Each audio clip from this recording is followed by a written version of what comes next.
Hello, everyone. Can you hear me? Hi. Yes, you can hear me. Great. Good morning, good evening. I have just moved to Bulgaria yesterday. I did that very quickly.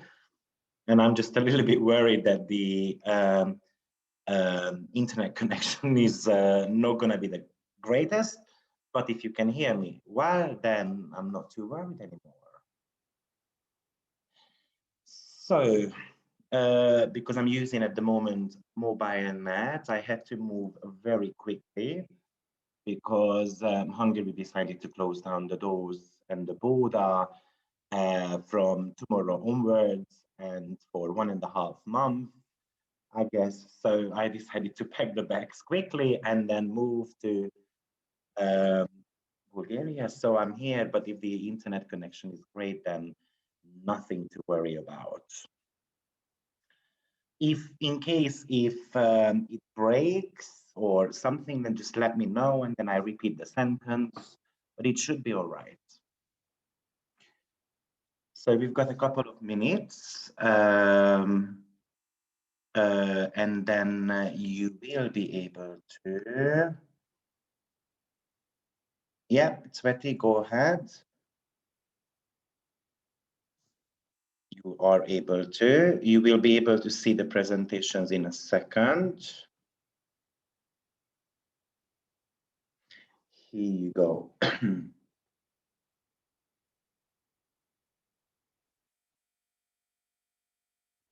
Good. So we're going to be speaking about solar arc direction today. The class is going to be approximately about 4 hours. I think we're going to have maybe just a couple of breaks in between, approximately about 5 minutes break. And I brought some examples for you as well for today. If you have got any questions, please try to put that in the Q&A section, not in the chat box, because I get a notification about the Q&A section and I won't be missing any of your questions then. But we've got also Sveti with us today. So if you put down something in the chat box, she will be able to give you maybe an answer, but I'm going to be answering questions as well today anyway. So without any further ado, let's get started. It's already 6 o'clock Budapest, Hungary time, 7 o'clock in Bulgaria. So let's get started. So as I said, we're going to be speaking about solar arc direction, which I think is one of the easiest one, actually, one of the easiest timing techniques, but for some reasons, not the most popular one. And I believe one of the reasons why it's not that popular is because it's a pretty simple technique. And sometimes you don't even need a software for it. You can just calculate it in your own head, which I'm going to show you in a second how to do. So, and I find a little bit like a bummer why people are reluctant to use solar arc, because I think when we mix it with transit or even without transit, actually solar arc is something which works extremely well. Now, there is, or there might be, you know, I want to be talking about what is the difference between solar arc direction and progression, because plenty people tend to be mixing them up. So we have got something called directions, and progression is a secondary direction. In progression, we are going to be getting the planet moved forward at a different speed rate. So it very much depends on, for instance, when you were born, then the Mercury was going with 1.3 degree a day speed, and then it goes forward, and maybe at one point it's going to go retrograde or stationary, or it's going station direct, and so forth. In solar arc, it does not exist. Every single planet is going to be moving 1 degree ahead um, in zodiacal order. So what does that mean for us? Let's suppose here is a chart. Let me just bring mine up, and then I'm going to be able to demonstrate that. And let's say you want to be figuring out where your Saturn is when you turn 25 years old, 26 years old. Now, you can see that Saturn is on 4 degree 24 minutes at the time of the birth.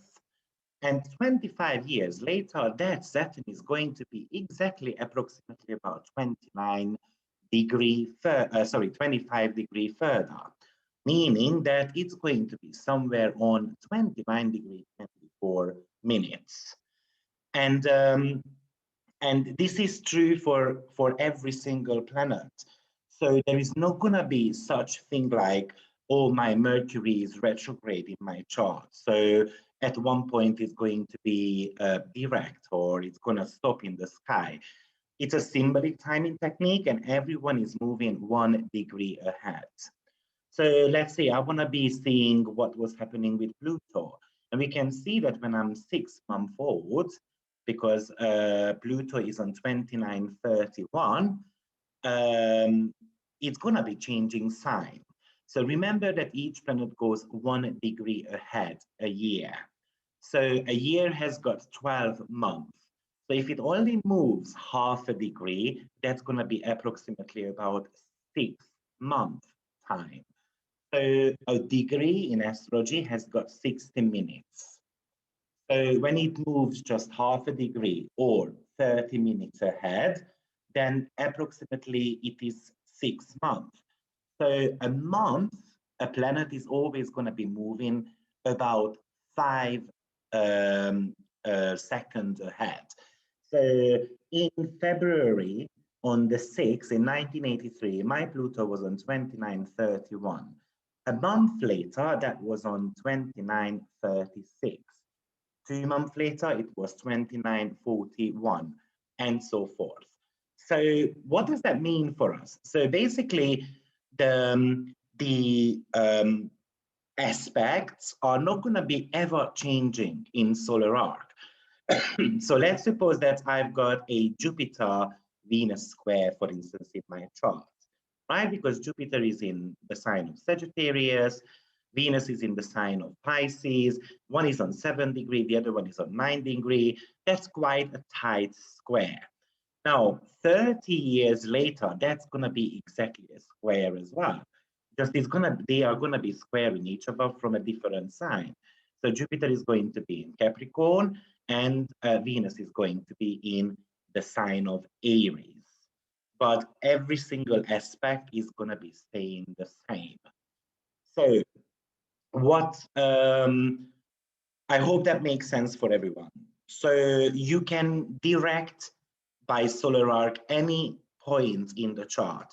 So you can do that with your midheaven, ascendant, descendant, IC. If someone is using asteroids, or you are using centaurs, or whatever point you use in the chart, those are going to be going 1 degree ahead as well.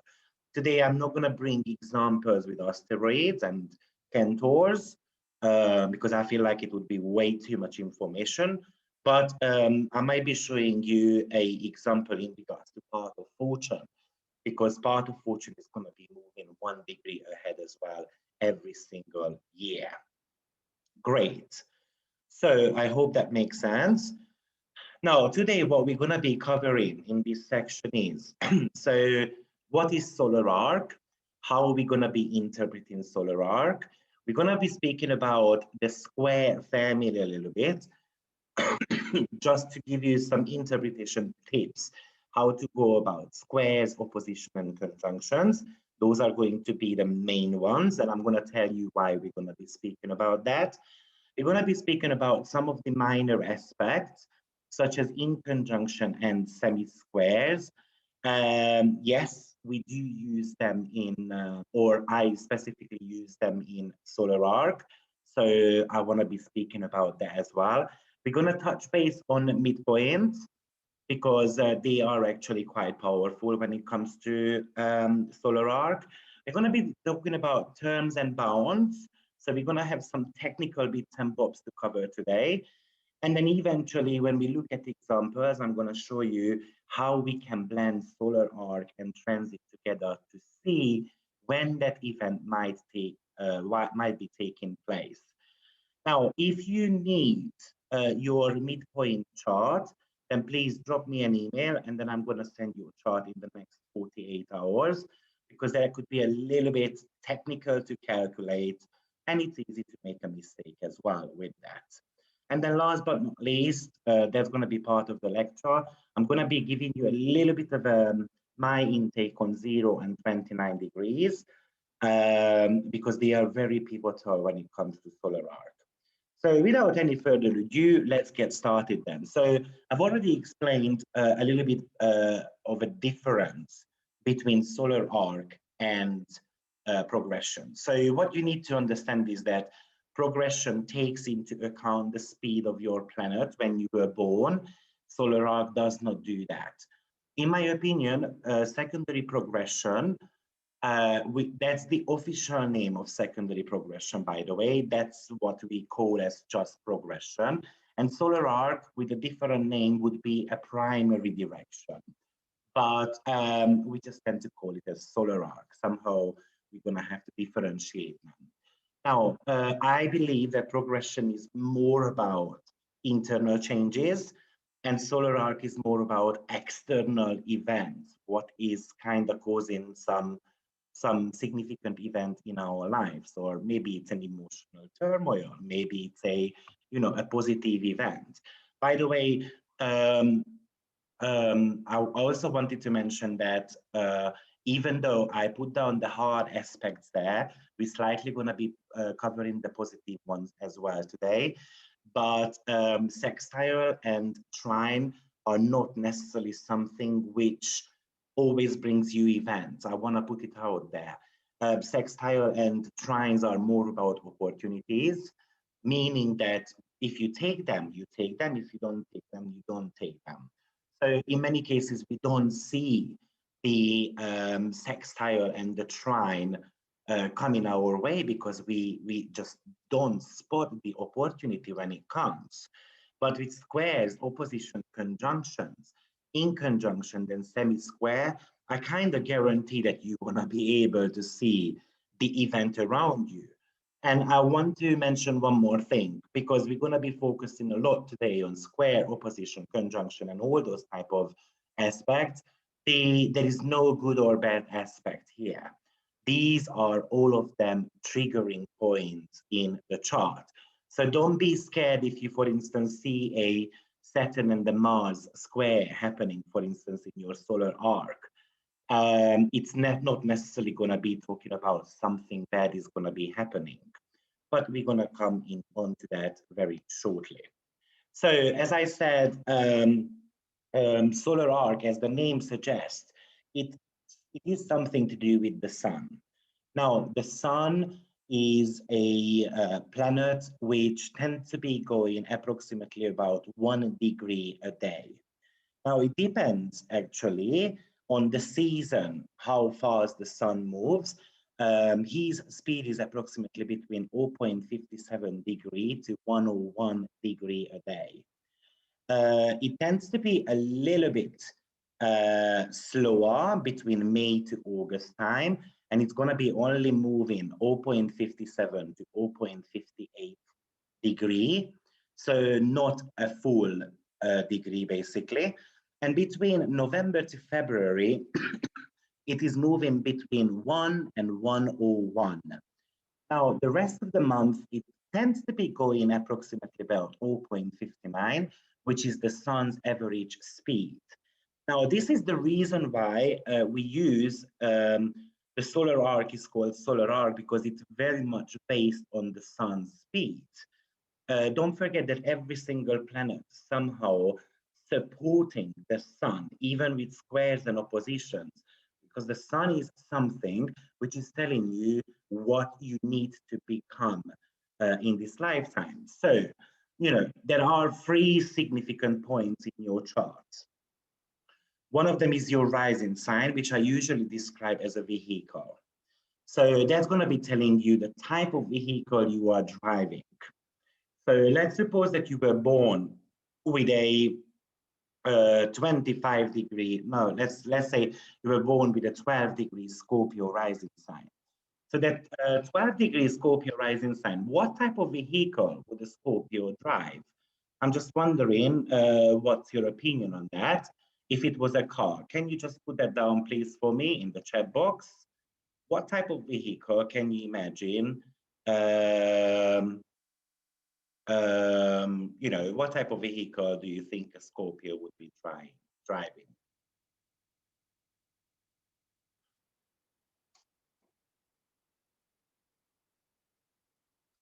Yes, Rhonda, we started just 5 minutes ago.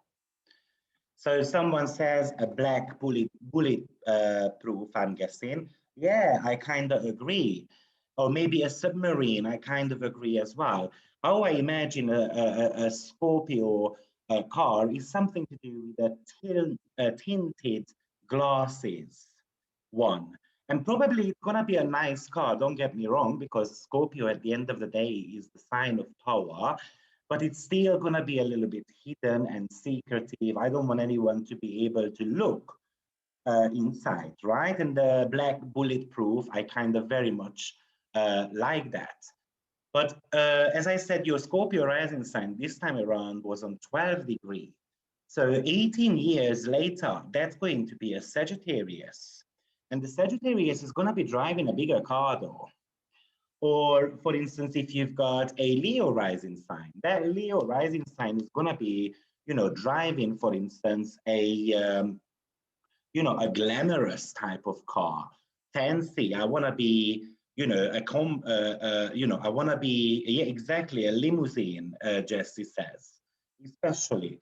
So the rising sign is always going to be about your motivation, something how you approach life, or it's somehow your one-to-one negotiation skills, or what you really want from life. That's what the rising sign is talking about. However, when you've got your rising sign ruler, which is going to be representing the passenger in the car. So, for instance, imagine that you've got the Scorpio rising sign, but then we've got the ruler in Taurus, right? So, or imagine that you've got a Leo rising sign and the ruler, for instance, is in Taurus. So we've got a little bit of a problem there, right? Because how can you be glamorous in a tinted car, right? So there is going to be a little bit of an issue. So Tyra says, yeah, it's her. She's got the Scorpio rising and the ruler is in Taurus. So, and that's what progression and solar arc is going to talk to you about. Once these planets are changing sign, something is going to be changing within you as well. And maybe it's going to take a little bit of a time to adjust yourself for the new energies. And we're going to speak about these new energies quite a lot because they are extremely significant. So, or a very last example, imagine that you've got a Pisces rising sign. Well, a Pisces rising sign would want something like a submarine, definitely, or would want a car which is, being able to flow on the ocean or on the sea, on the surface of it, right? Or it even wants a boat rather than a car. So, and the ruler of it, let's say Jupiter, like in my case, it is in Sagittarius. Now, Sagittarius likes a little bit of a bold color type. It wants a big one. So it wants a big car, I want enough legroom. I want spaciousness. I even want a car which is going to be driving itself type of energy. But Pisces only dreams about it. Sagittarius, because it's a fire sign, gonna get out there and then trying to get the car. So the rising sign itself is the vehicle you drive. The ruler is yourself, the passenger, whoever is behind the driving seat. Your mood is going to be your baggage, what you pack in your suitcase with you when you are traveling. And the sun is actually the final destination where you need to get to. And these are all changing throughout your life. And that's what progression and solar arc is going to be talking about. How you adapt yourself to reach that final destination, what you wanted to do, what type of challenges and support pops up in your life to get there. And even if you just look at these four things in the chart, you're already, I think, at least 70% closer to be able to figure yourself out. Okay, so in solar arc,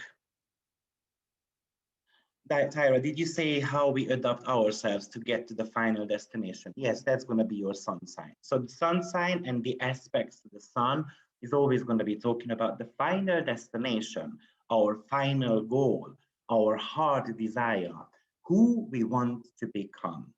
And the moon is going to talk to you about how does that kind of emotionally, what do you do emotionally? Are you supporting that or not? And the ruler of the rising sign is going to talk to you how fast you drive that car. So in a Taurus energy, for instance, we're going to drive that car quite cautiously and slowly, you know, and the danger of that, I'm never going to get there, right? And the Scorpio rising sign, for instance, in your case with that tinted glasses, oh, I want to be shining, I want plenty of power, but oh, what if they, you know, they reject me because of that? Or, you know, and so forth. So we're going to have to bring these energies together. The reason why I wanted to speak about this a little bit, because without understanding your natal chart, there is no point in looking at solar arc either. So as I said, solar arc, as the name suggests, solar system.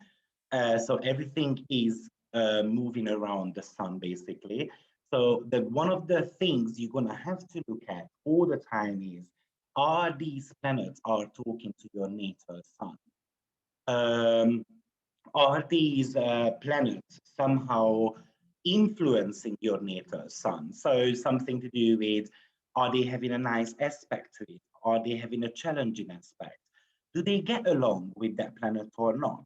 How comfortable those planets are, and so forth. So that's what we're going to be speaking about that today.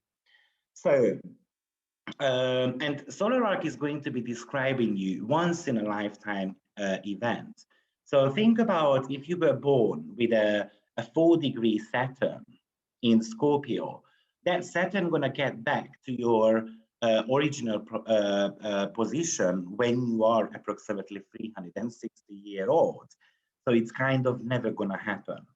But it means because 360 degrees is something to do with average of 4 or 5 lifetimes, that apparently some of the karmic astrologer believe, and I believe that as well, because of the solar arc. It's not just good to kind of describe something to do with future events, but you can go reverse position as well, and you can go back 4 or 5 lifetimes before, because you somehow repeated similar patterns there. But anyway, I'm not going to go into karmic experiences, but you can direct your Saturn backwards as well, and then it's going to tell you something about your past life or something to do with your, you know, with what happened to your mom or dad or whatever the planetary meaning is. Great. So this is the method of how we're going to go about solar arc. So 1 degree a year, so therefore 30 minutes covers approximately about 6 months. And, a month is going to be approximately about 5 minutes, period.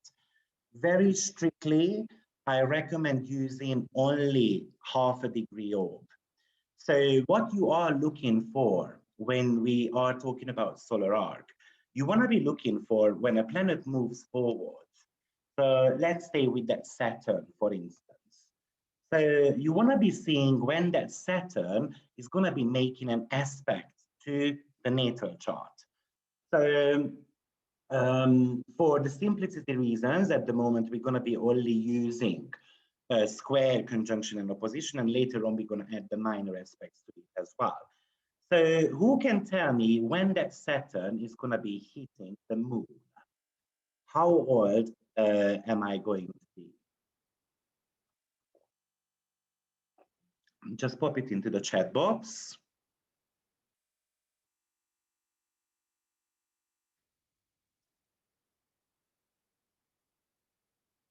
Okay, Sebastian, the 34, I'm not sure where that came from. Okay, we've got different type of numbers here. So it's good that I asked because I want you to be sure about what you're saying. So a degree has got 30, sorry, a sign has got 30 degrees. So because Saturn is already on 4.5, let's say 5.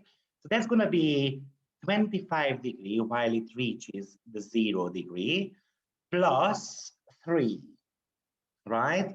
So approximately about age 28, 29-ish, that's when Saturn is going to be hitting my moon, okay? Now, let's just look at another example. Let's suppose that Mercury is beautifully trining my Chiron at the moment. I would like to know at what age is it going to be squaring my Chiron, my natal Chiron. Just pop it into the chat box, please.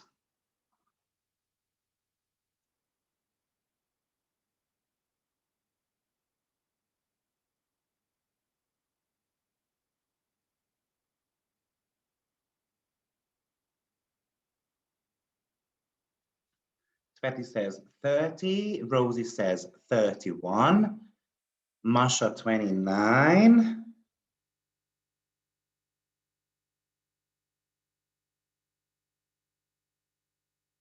Yeah, so basically it's on 29 degrees. So when is that square gonna be happening exactly? When it reaches 22 degree of Aquarius, right? So that's gonna be approximately about 31, at the age of 31. So because that, imagine that Mercury moves on and then it reaches the 22 degree of Aquarius, right? That's when it's gonna be squaring the natal Chiron, and that's going to be exactly approximately about 30, 31 years later. So clearly, you know, Mercury, if it's, for instance, something to do with relationships here, because it's the ruler of the 7th house, Chiron is something to do with pain and wounds. Maybe we can say that I had some relationship wounds at that time happening to me. Okay, does that make sense, everyone? So, for instance, you can also look at when Saturn is going to be opposing my Chiron. Who can tell me that? So at the moment, Saturn is on 4 degree of Scorpio and Chiron is on 22 degree of Taurus. Yeah. So when is the opposition, exact opposition, going to be happening?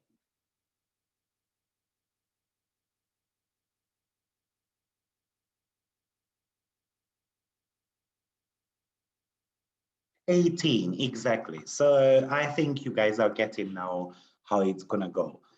Now, this eyeballing type of technique works very well in the first 30, 40 years of your life.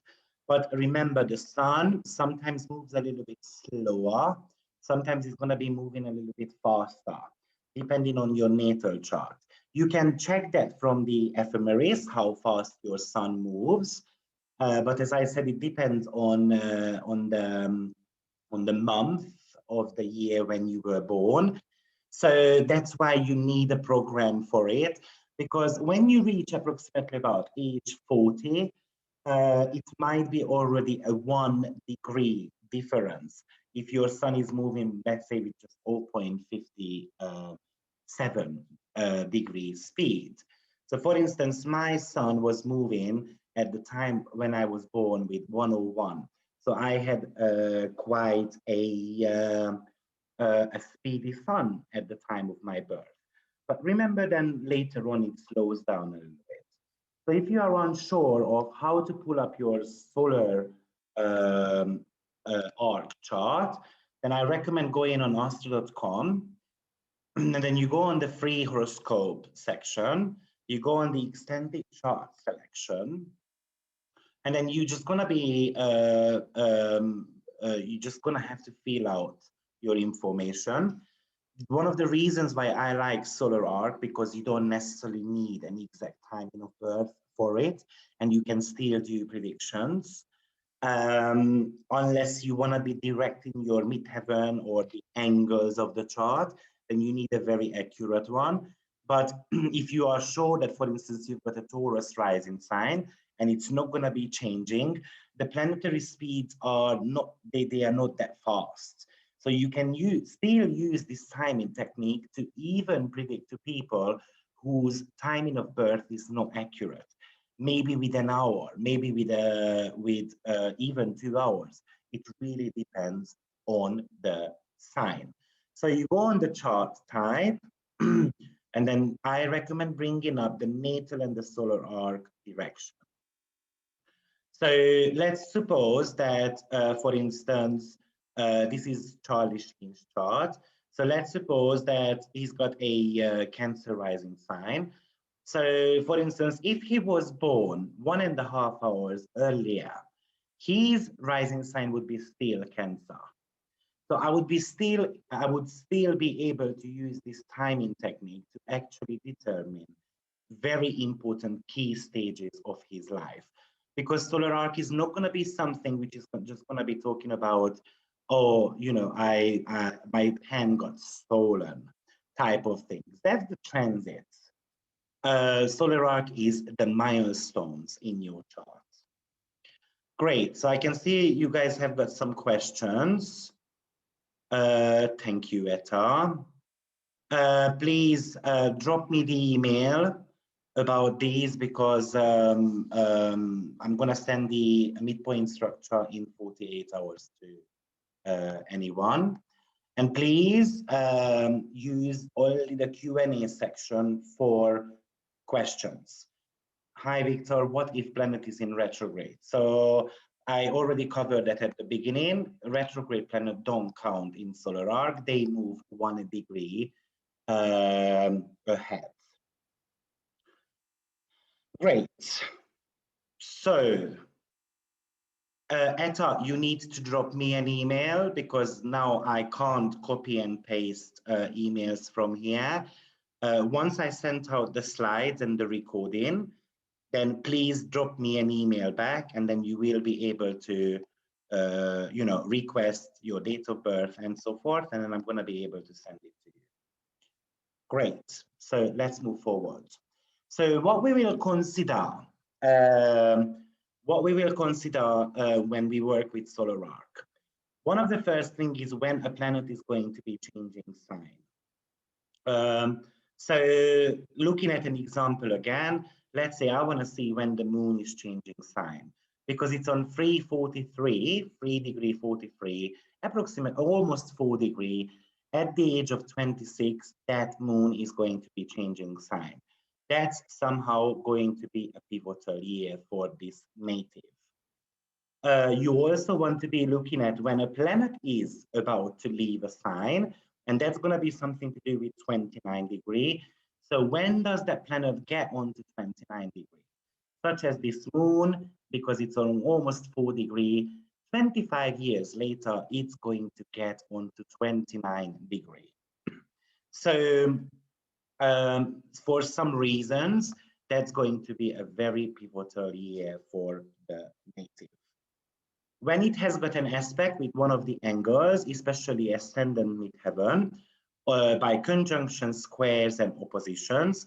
Those are usually those are life-changing events, but any type of conjunction, squares, and opposition to any of your natal planet is just as significant. It's also important when it's in the middle of the sign, but I feel there is a little bit more research needed here. So I'm not going to be speaking about that, but the middle of signs is something to do with a little bit of a summary how far you got so far in your evolutionary process, in your learning curves. But I do need to do a little bit more research on that. And also, if someone uses Placidus or any type of house systems, then when a planet is crossing into a new house.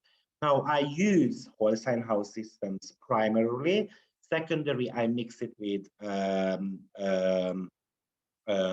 Placidus house system. If you are interested about how to blend those two, then I made a separate video on my YouTube channel, so I recommend checking that out.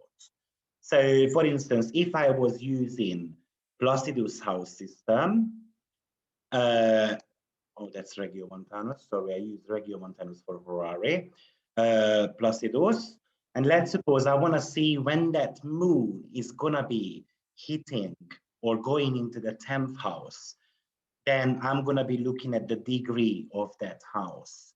So that's gonna be approximately age 14, and that could be an important year as well. I would like to mention, if you wanna be using the house cusp, you need a very accurate birth time, because each of the house cusp can be moving 1 degree every 2 to 6 minutes. So if I was born 3 minutes later, my midheaven wouldn't be on 17 degree anymore. It would be actually already on 18 degree. So you do need to consider that. And that's one of the reasons why I don't necessarily recommend using the house cusp. But if you are 100% sure about your timing of birth, go ahead. Great. Marie is asking if there is any difference between whole sign and equal houses. I'm not gonna go into that. There is no better or worse thing. I think it depends on whoever uses it. Great. So now just a few words about each of the planets, what they might be bringing in. So as I mentioned at the beginning, the ascendant and the midheaven tends to somehow become a pivotal year, a life-changing experience when it gets something happens by solar arc. So the ascendant is very much about how your style is going to be changing. So when that ascendant is crossing into a new sign, for instance, in my case, at the moment, I've got a rising sign of Aries instead of Pisces, and that happened approximately about age 28. My self-expression somehow changed, and maybe that shy person has become more like a go-getter, someone who wants to, achieve something in life. It doesn't mean that you lost your Piscean traits, don't get me wrong, but your personality gets colored with new energies. So something to do with your style of expression, which is going to be changing with your rising sign. Your midheaven usually talks about vocational changes. So imagine that you've got Pluto hitting your midheaven. So, Pluto is all about digging deep. Your midheaven is all about your vocational core. So there is going to be maybe a crisis situation happening at your work, or maybe you realize something to do with your calling. Oh, this is the dream job I want to be doing, because I feel like, I've done enough digging, and now I understand what my role is in this society. Or maybe with just Pluto, I want to be promoted because I want to gain power, and I want to be somehow appreciated.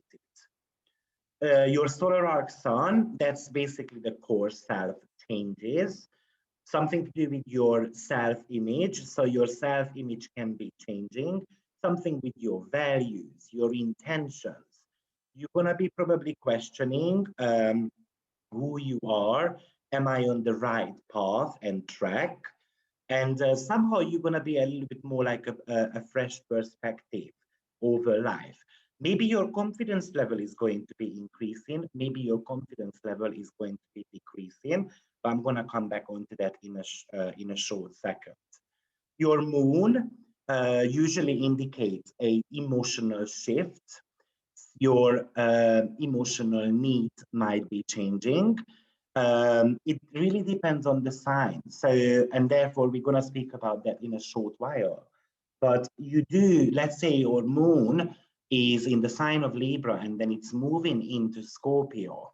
Unfortunately, moon does not like the sign of Scorpio. So this is how you're going to be determining whether it's a positive or a negative change. Moon has got issues in Scorpio. So at first, it's definitely going to be a crisis situation for that moon, because that moon is going to have to adjust their emotional needs, and it becomes even more emotional, right? It's a water sign. And the moon does need to learn how to listen to its intuitive heart. And it's going to get required to do some healing work. A solar arc Mercury is always going to be talking about something to do with what you need to study in this incarnation, the way you study, how you develop yourself through your studies. Or it's also learning to see beyond your own assumptions and being able to speak up. So, you know, for instance, I had a lovely lunch today with Sweti. Finally, we met. And, you know, I forgot to mention to her, but she does have, for instance, Mercury in Pisces natally. But actually, nowadays, I mean, you know, she doesn't have that anymore. That has moved on. But if someone slows down to take, you know, the learning, what does that Mercury want to teach her? And Mercury, her Mercury at the moment is in the sign of Aries by solar arc. So if she refuses to learn about how to speak up, how to become a go-getter, how to go after what motivates me the most, you know, that Mercury is going to be challenging. So try to work with those planetary changes, especially when they are changing sign, and try to live that planetary meaning according to the new sign it goes into. So I give you an example. For instance, my Mercury is actually on 29 degree of Aquarius at the moment by solar arc. So in a couple of months time, it's going to be actually moving into Pisces. You know, so instead of me thinking that, oh, I'm going to have very confused thoughts, right? Why? Because my Mercury is on almost 22 degree. I just turned 38 years old a month ago. So that's going to be very shortly on 0 degree of Pisces. So instead of me thinking that I am going to, you know, have confused thoughts, I'm going to be having trouble of communicating, Mercury is in detriment, so my relationship is definitely doomed because Mercury rules my 7th house. Instead, I'm going to try to use that Mercury in a Piscean way to boost. So maybe I'm going to be working on my psychic abilities because I do know I've got them. Or maybe I'm going to go and sing instead. By the way, I do love singing with my Venus in Pisces. So I might be going for singing lessons, and you know that's going to be somehow helping me to express that vocal, that voice box, right? What Mercury represents. And Mercury is going to ask me when it moves into Pisces to speak about spirituality even more. Yes, maybe I need to protect my voice a little bit. Okay, so I hope that makes sense. Solar arc Mars is going to be talking about going after your desires, achieving a social status. Usually it does indicate some additional responsibilities as well, which might be coming into your life. It does talk about to take on stuff, to be courageous, to be competitive, right? And stand up for yourself. Don't allow anyone to kind of push you aside. And exactly the same with Mars. So when it gets stronger in your chart, actually you get a little bit of a boost. So when, let's say, Mars moves into the sign of Aries, you get that boost. Now it's time to speak up for myself. Now it's time to go and then hit the bag, lose weight, or whatever it is. Right, Pisces does have strength in, sorry, Mars does have strength in Pisces, but sometimes, you know, especially if it's a night chart, Mars can be a little bit of a trouble in Pisces. In day chart, it actually works quite all right. It has got quite nice strength. Okay, so, but you know, you get a boost to use that energy. When it goes into a sign where Mars is, for instance, neutral, like nowadays Mars went into the sign of Gemini.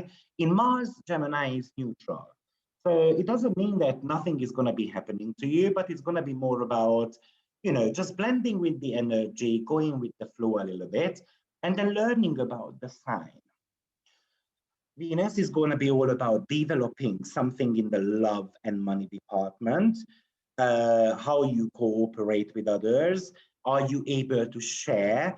But plenty people don't know, but actually Venus represents crossroads in our life when we're going to have to make some choices. So when Venus is shifting into a new sign, usually you're going to have to make a choice in your life. And maybe it's between two men, maybe it's between two jobs. It depends where Venus is going into, what area of life it's going to be walking into. We're going to come back on to that. Solar arc Jupiter, that's going to be a development in education fields, travel. This is the planet of opportunities. So maybe one door is closing, but another door is opening for you. Usually Jupiter represents the big chances in our life. You've got the possibility to shine and to kind of create a star quality. So especially, for instance, if you were born with a Scorpio Jupiter, then at one point it's going to go into the sign of Sagittarius, which is an extreme amount of boost for your Jupiter. So you might want to be looking at that. Solar arc Saturn, usually that's when things are changing gears. So with Saturn, we can be a lot more driven to gain success. We are kind of forced to grow up. We are ready to climb some mountains. Responsibilities are coming with it as well, don't get me wrong. And if you don't take it too well, then there is going to be a depression or a sense of failure within yourself, which is blocking you to get that success, what you want to achieve in life. So I would say that each planet is always going to be representing three kind of meanings to you. One is more about the learning curve. What does that planet want to teach you? So looking at an example, let's say Saturn. Saturn wants to teach you to take on responsibilities and to change gears. It's going to be kind of representing some negative energies. If you focus a lot on depression and something to do with unable to do something, or you know, self-worth issues, then it usually brings depression and failure. But if you focus on that Saturn's positive side, which is more about I'm gonna work hard to achieve success, then Saturn is gonna be acting that way. You're just gonna have to climb those mountains ahead of you. And eventually everyone gets to the top of it. Sometimes it takes more time for one, and it takes a little bit less for others. Now, solar arc nodes, they are bringing very important life-changing events in our life. In many cases, actually, it is a very karmic relationship. So what I mean by karmic relationship, that we feel a sense of duty towards the other person. We feel that we're going to have to give something back to the person, or we believe that person is meant to be giving something back to us. Um, so with solar arc nodal type of relationships, it doesn't mean it's gonna last forever, but it has got a little bit of a scorpionic flavor. They tend to be very intense and they tend to live through events in their life uh, within a shorter period of time than others, actually. Solar arc Uranus is going to be talking about authenticity. So it gives you a chance to be yourself. And I would like to emphasize the chance there. Because let's suppose that Uranus, solar arc Uranus is hitting your Venus. So it gives you the chance, Uranus, to be free from your relationship, if it's a toxic relationship. But Venus, for instance, in Scorpio, can be a little bit stubborn. So Venus decides, oh no, I don't want to go away from my partner. I'm going to fix it. I'm very stubborn. So in that case, Uranus is going to bring you the ups and downs in that relationship. So you're going to experience lows and highs with it. Um, or if you've got an existing relationship which works brilliantly, then with the Uranus, solar arc Uranus on your Venus, it might be, oh, let's get married tomorrow. Let's go to Las Vegas and, let's buy a ring. Let's get drunk. Let's get married in a little chapel, and then we live happily ever after. So you're gonna have to look at where you are at the moment in your life. Is this really a toxic relationship, or is it something I enjoy a lot? So Uranus is something to do with freeing yourself up from the need for others' approvals. And you're always going to have to pay a little bit of a price for your freedom. Probably you might lose a couple of friends on the go, or maybe you lose your job or whatever it is, but that's somehow a liberating energy. Solar arc Neptune is going to be talking about becoming one with the universe. So this is the period of time when we tend to be meeting some very spiritual people. This is the time when, let's say, solar arc Neptune is hitting your midheaven. You start dreaming about a perfect job, and yeah, we can be a little bit delusional with that, because Neptune, I usually describe this as a beautiful apple, but it's actually rotten inside. So it looks extremely nice, but when I'm actually in that situation, I might find it a little bit challenging. But this is the period of time when your sensitivity is very increased. You can become very highly creative, or you just start dreaming about things.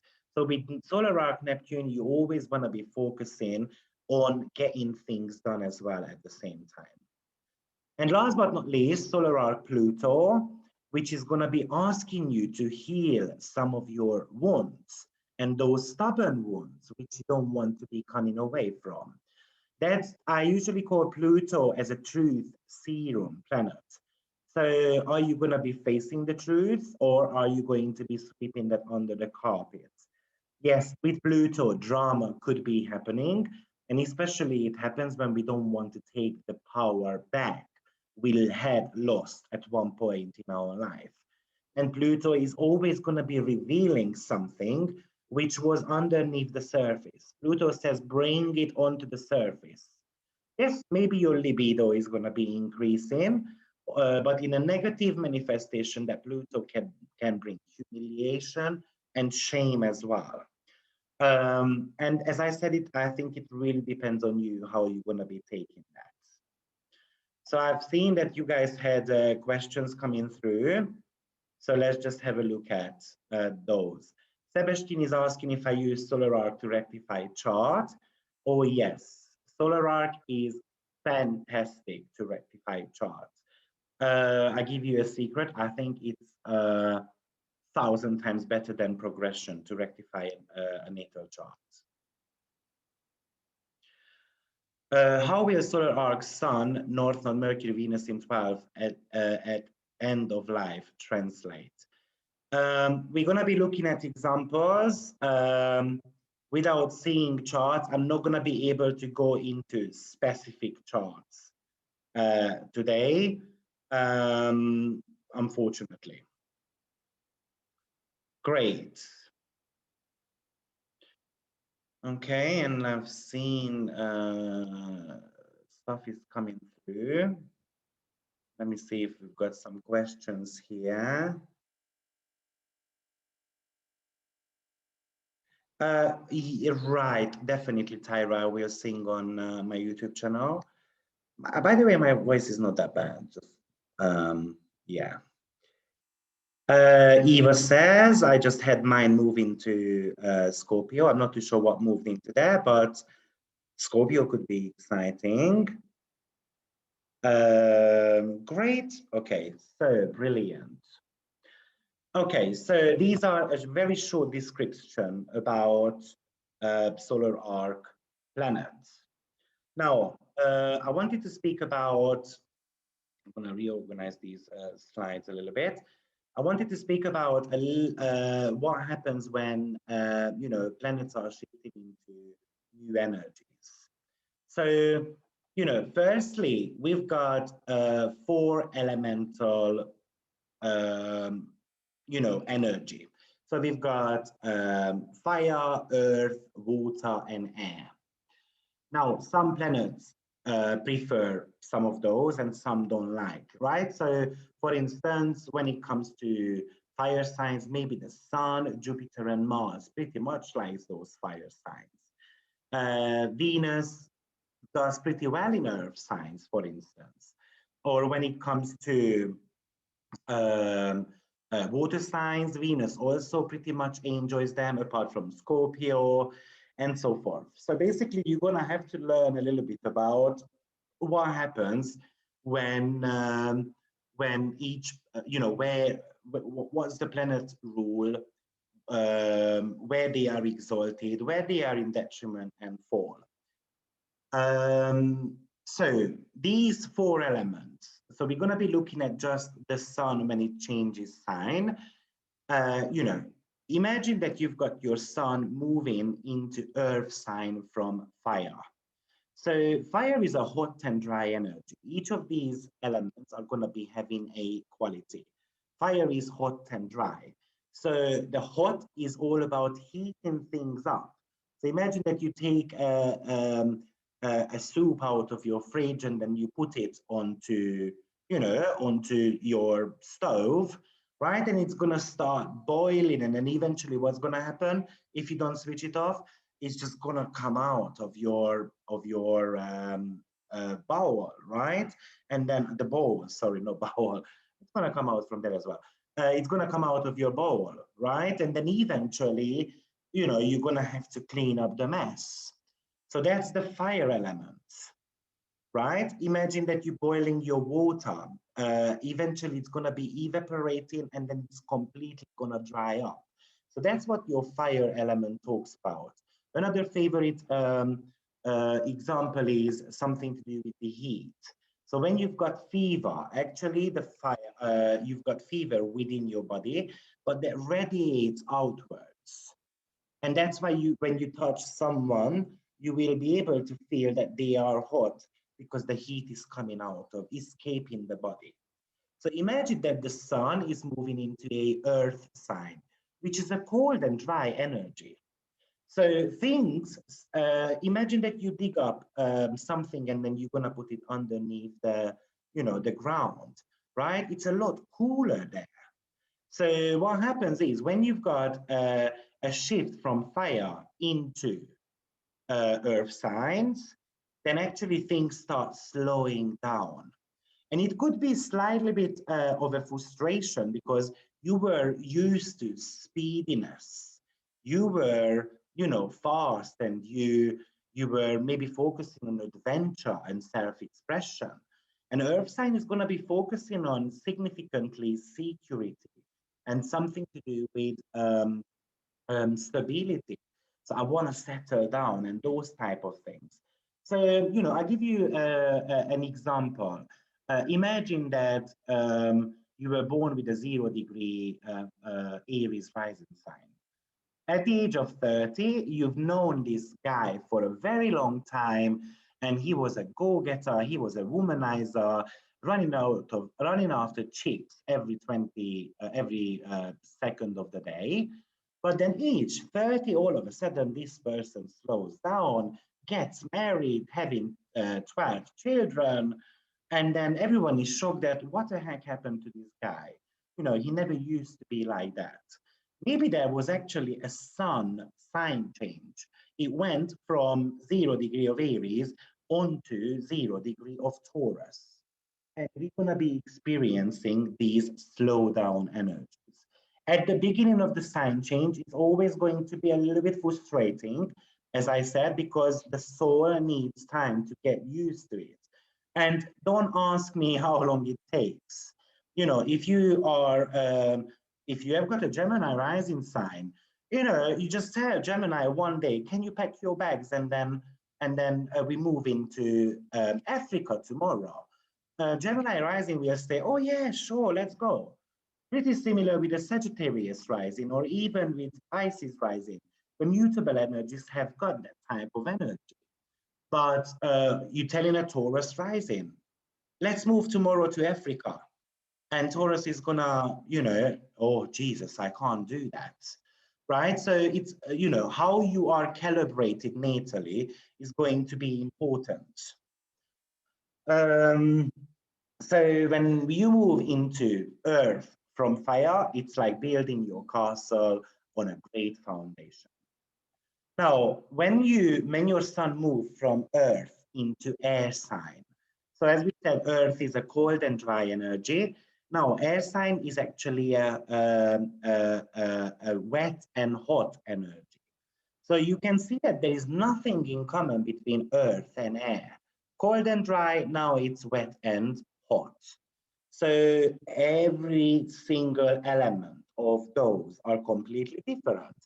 Therefore, this is one of the most intense elemental change, because the heat is going to activate everything in your life, and the wet energy is going to be about making bonds with others, and we become slightly bit more emotional as well. So, as we said, air is quite speedy. So you always gonna be on the go, and then you wanna make that connections with others, and you are motivated, you are energized to do things. But natally, you were on Earth, so it's not gonna be that easy at the beginning. So surely it's gonna cause some frustrations. And then we're going into water sign from the air. So what we said was air is a hot and wet energy. Water is actually a cold and wet energy, or moist. So what happens here is that, again, there is something in common though, and that's going to be the moist. But that heat, what the air sign had, now it cools down and it slows down. So we still want to be emotional. We still want to make those bonds with others, but we're just not going to be that strongly motivated anymore, what the heat did to us. So there could be slightly bit of a frustration here as well, but not as significant as with the other one, because water is gonna cool you down a little bit. So it's like having a cold shower, really. And then last but not least, we're going to be moving into fire signs from water energies. So water was a melancholic energy. You're going into a very dynamic one. So things start speeding up around you. Yes, you might feel very energized. You might feel very motivated.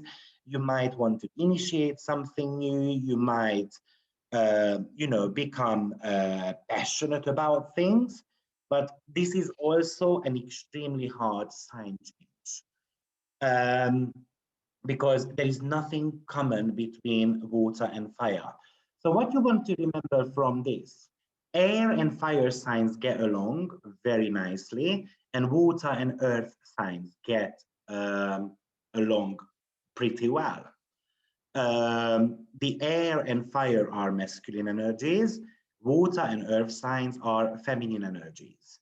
So when you are going from a feminine energy into a male energy, that's actually a little bit of a, a frustrated planet.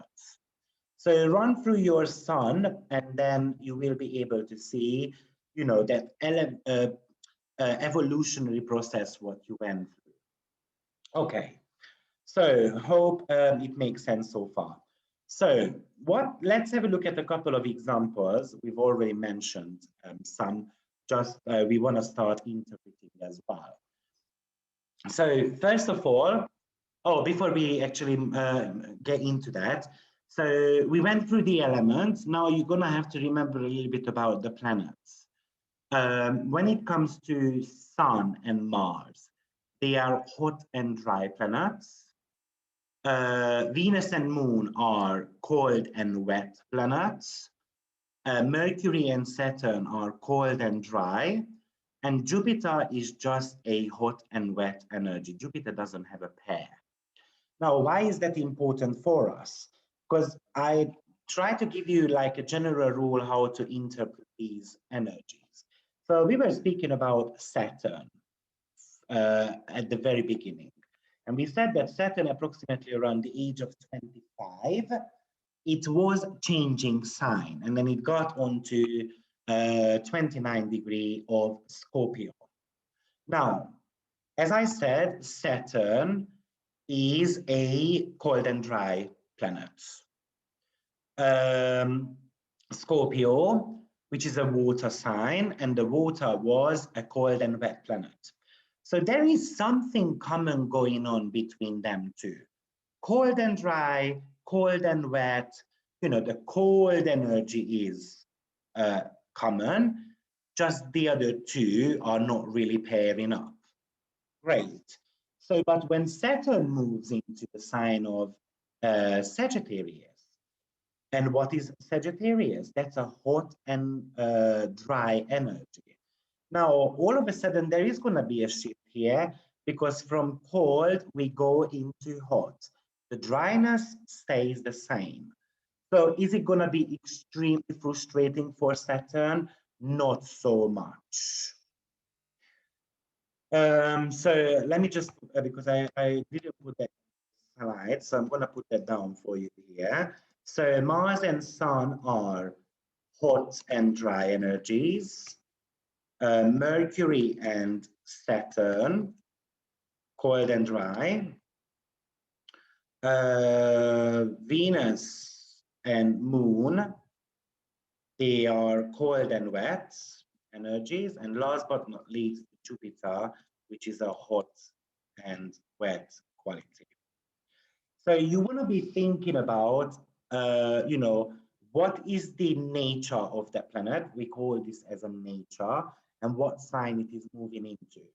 So let's have a look at, for instance, my Mars. So Mars is in a cold and wet energy natally. But what's going to happen at the age of 15? It moves into a home sign, right? And it moves into Aries, which is a hot and dry energy anyway. So Mars is moving into a sign which it prefers, and it can act its energy very, very beautifully. So let's take it a notch further. So what we said was, when I put that onto the slide, what you want to be considering. So you want to be considering what house are they in when the event occurs. So we can see that my Mars is moving into the second house. So what's second house about? Financials. So we can see that at the age of 14 and a half, right? Because it's 15 and a half, it needs 14 and a half to get to the new sign. It moves into Aries. So because it's a hot and dry energy, the heat is giving us opportunities and motivation. It makes you a go-getter. And what area of life? Second house, which is all about financials. So we can say that this person is gonna get financially more motivated. So that's the reason why I put down a couple of notes about each of the planets for you, so you can put some information together. So additional responsibilities, achieving social status, learning the role of a courage, competitiveness in service of your evolution, standing up for yourself or those whom you love, time of stress, confrontation, and some type of rivalry. So those are the type of energies which is going to be happening, but it's going to be happening in second house ways, right? And that's something to do with your self-worth and financials. So what can we say about that, Mars? This Mars becomes very motivated to make money, first of all. This Mars starts standing up for himself because he doesn't want to have a damaged self-worth anymore, right? Second house is all about self-worth, financials especially. Now, if I look at that second house from different perspectives, that's the fifth house from the 10th, right? So that's going to be the mom's child. I mean, basically a child which is not your full sibling. That's what I mean by that. So maybe that Mars is not necessarily going to be talking about you. It might be talking about your mom's children. So maybe mommy is going to get pregnant again when I am about 15 years old. Okay, or maybe you can look at that from the dad's perspective. The second house is the 11th from the 4th. Now that's going to be talking about the friend of the dad. And maybe the friend of the dad is going to do something to you. Now, if you are unsure about these turned houses, I have done house meaning video series free of charge on my YouTube channel. Listen to them and I speak about these extra meanings of each houses, about their turned meanings. So, yeah, so Mars moved into the second house. So I'm just wondering who would like to talk to me about that Saturn moving into the 10th house at the age of 26. If you wish to have a chat with me, just put your hands up.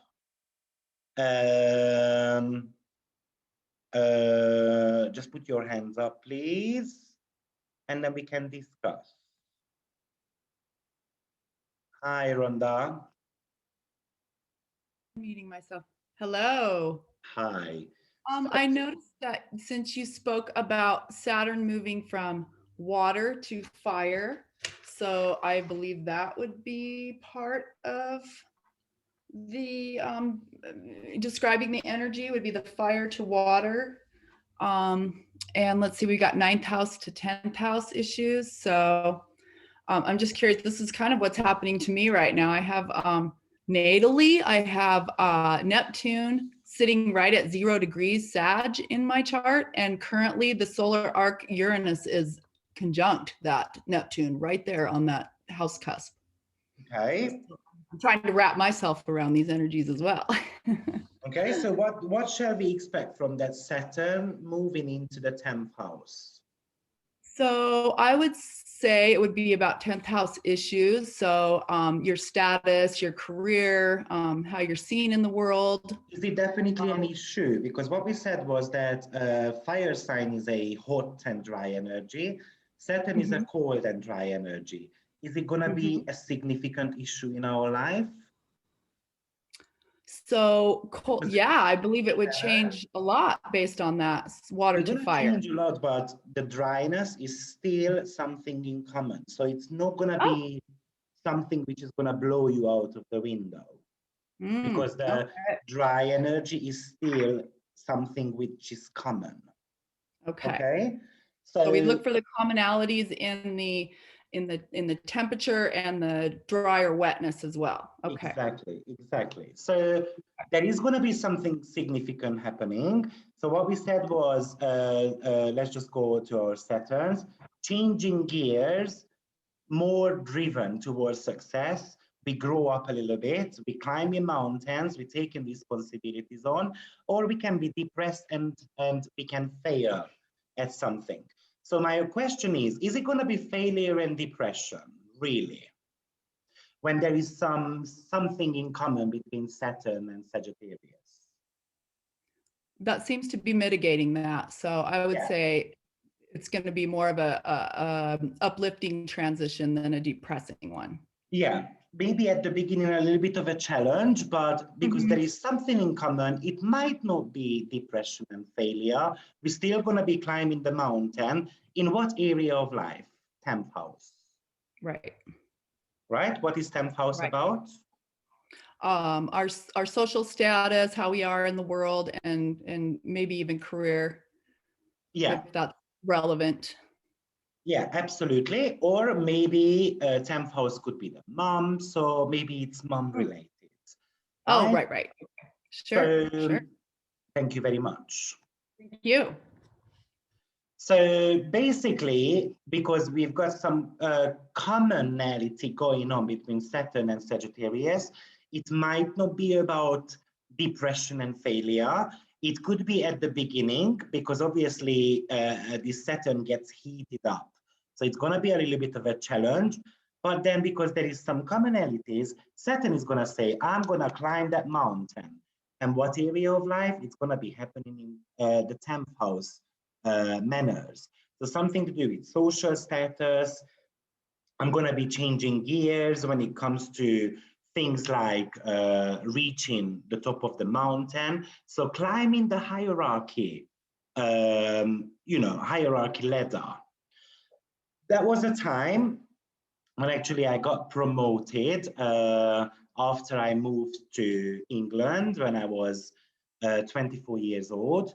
And then a year later, I got promoted as a business manager of a restaurant. And yes, it was challenging at the beginning. I needed a little bit of an adjustment, but it went really well.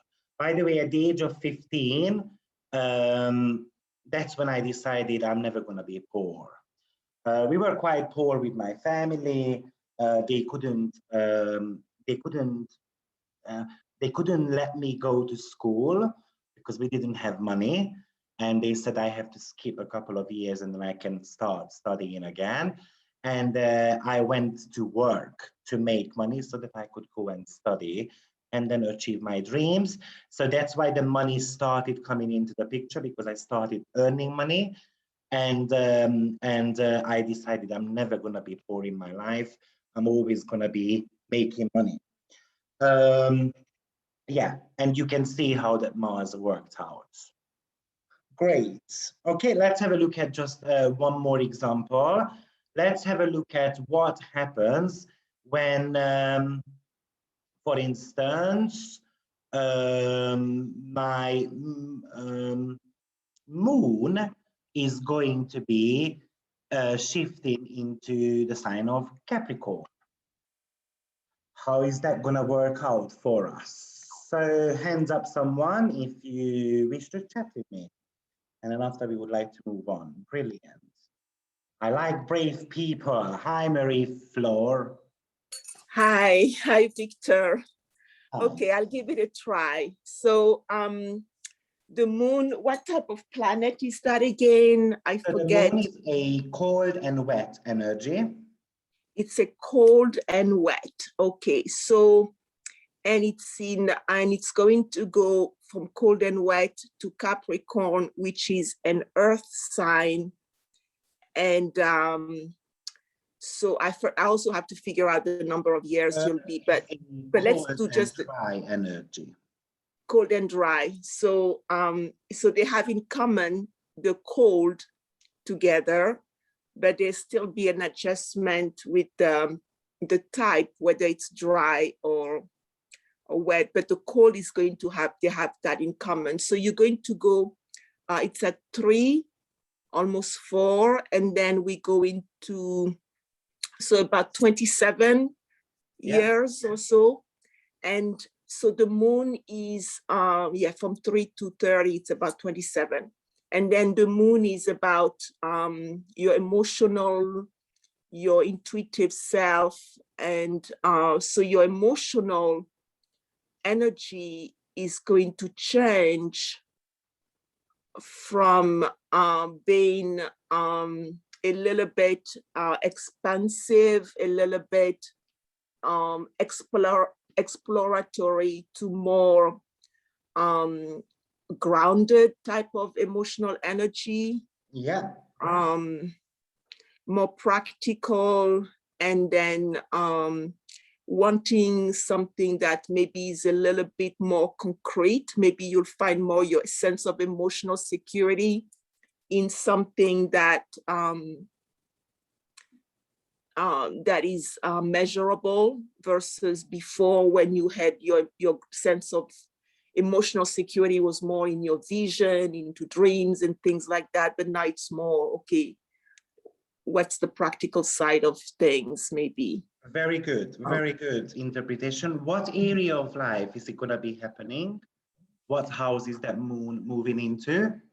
Okay, so you're moving into your 11th, so it's either it either has to do with maybe longer term. You'll be working on certain things that will happen later in your life, because it's the dreams. It's 11th house is something that's far in the future, or it could be also dealing with organizations, maybe communities, or things that benefit a community or something like that.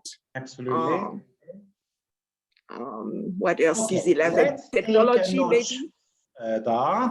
We haven't spoken about that, but we're going to have to look at what house does that moon rule. And that's going to be a topic which these long-term energies might manifest through.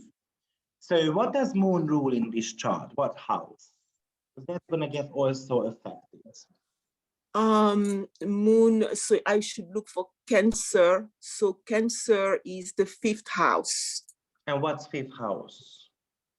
It's anything that's considered your children, whether it's figurative children or actual biological children. So it could be the work of, anything you creative that you are creating, expressing yourself.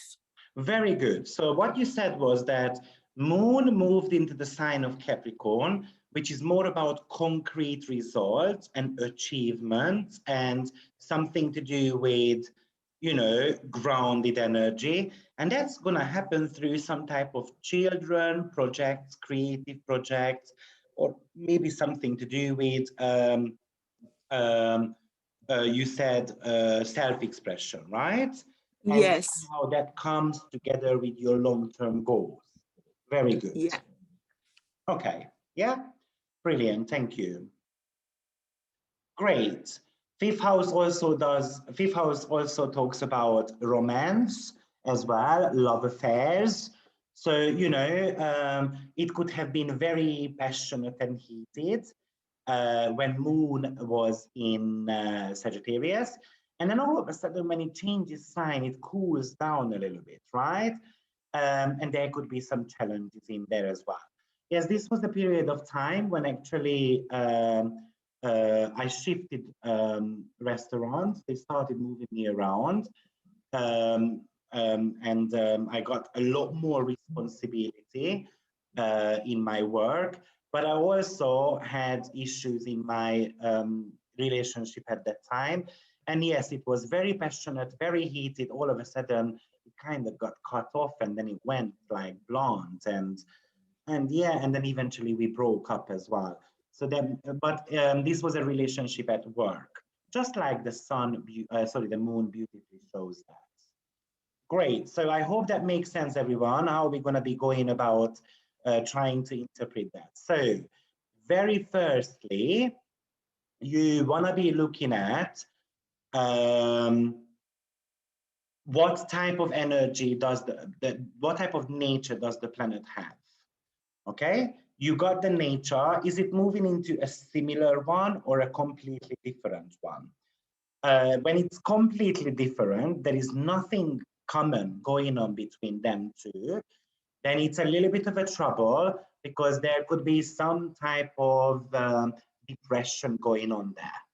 Now, after, you want to be looking at what house it is moving into. So what we said was the moon is currently on in 10th house, right? And it moves into the 11th house, which is all about long-term goals, your hopes and wishes, meeting benefactors in your life, starting meeting advisory people. To a certain extent, 11th house is the house of luck as well, right? So we're going to be experiencing some moon related matters there. And what we said was the moon is all about a shift in your emotional needs, listening to your intuitive heart, and to a certain extent, something to do with your self-healing.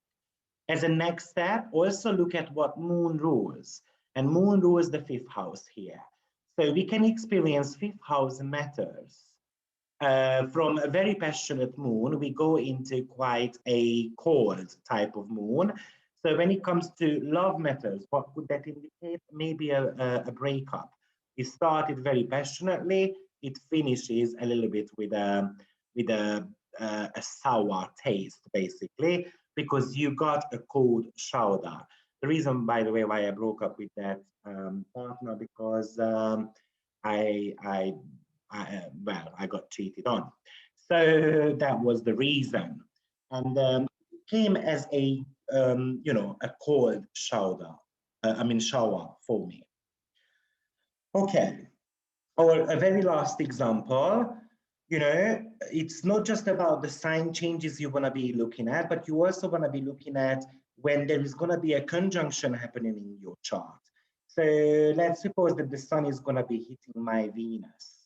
Right, that's going to be happening approximately about the age 23, right? Because the sun, 22, sorry, because the sun is on 17 degrees, so it needs 13 to get to Pisces, and plus 9, so 13 plus 9 is 22. So at the age of 22, the sun is going to be conjuncting Venus. So because the sun is what we said about the sun, that the sun is something to do with your core self, aligning your self-image, your values. Oh, sorry about that. Your values, the intention of what you want to achieve in this lifetime. Who do I want to become? Right? And something to do with fresh engagements with life or gaining confidence or energy. Now, so it's something to do with the confidence, or it may be something to do with your life mission, right? And my life mission gets colored by Venusian themes. So what is a Venusian theme? You want to be looking at where Venus is in the chart. It's in the 1st house. So it could be something to do something to do with the body, or you can look at what Venus rules. Venus rules the 3rd house, which is communication, courses, studying, teaching, primary schools, communication, or it might be something to do with 8th house matters, which is other people's money, trust issues, your inner demons, your fears, infidelity, and all those type of stuff. So my core self is changing either through 1st, 3rd, or 8th house ways. This was a period of time when I lost 60 kilos in 6 months' time. I went from fat to skinny, basically. But also, this was a period of time when I started teaching English at a language school. And that's a 3rd house matter as well. Oh, no, sorry. This was the time when I started studying, actually, to become an English teacher. That was a 1-year kind of course anyway, which gave you a diploma. So it was, anyway, it's a little bit complicated. It was a European Union's project. And that was the time when I started it. So, and then somehow my core self changed. I feel like this was very much related to my body anyway, the body image.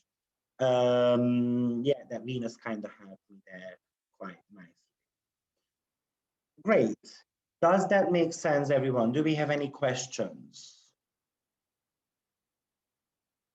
To rectify chart, major relocation to another country, what arc would I be looking for? The fourth house cusp and which planet? Any planet can bring you basically a relocation. I would be looking at the fourth and the ninth house ruler, especially. Third house can play a role as well. When those rulers or the house cusp gets activated by basically any planet, then relocation is possible. So these elemental changes, it is always compared to the natal sun, or natally I am earth, but now water sign in the solar arc. So would the change be earth to water or air to water? No. So if you were born with an earth, it's impossible from earth to go water immediately. So, you know, if you were Taurus sun, for instance, then it goes into Gemini, then it goes into Cancer, right? So let's say at the age of 10, it's changed into Gemini. At the age of 40, it's going to be changing into Cancer. So you go in from air to water. Can you guys hear me?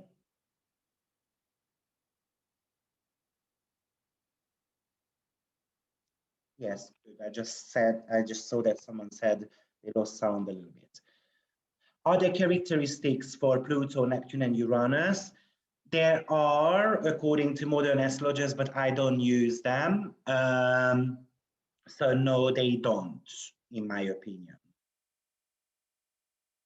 Or it needs a little bit more research at least.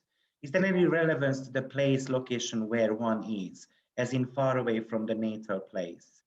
It's completely up to you if you use a relocated chart or you don't. I don't necessarily use relocated chart because I believe that you were born somewhere for a reason. What does wet and dry represent in the chart? So wet is something to do with making bonds, and dry is something to do with losing passion. So something which is kind of drying you out. So dry energy is like, think about what happens when you've got dry skin. You're going to start scratching your skin all the time because, you know, it's irritating. And then eventually it might start bleeding because you're scratching that too much, right? And then at one point you might see the flesh as well. So the dry energy is something which might irritate a little bit.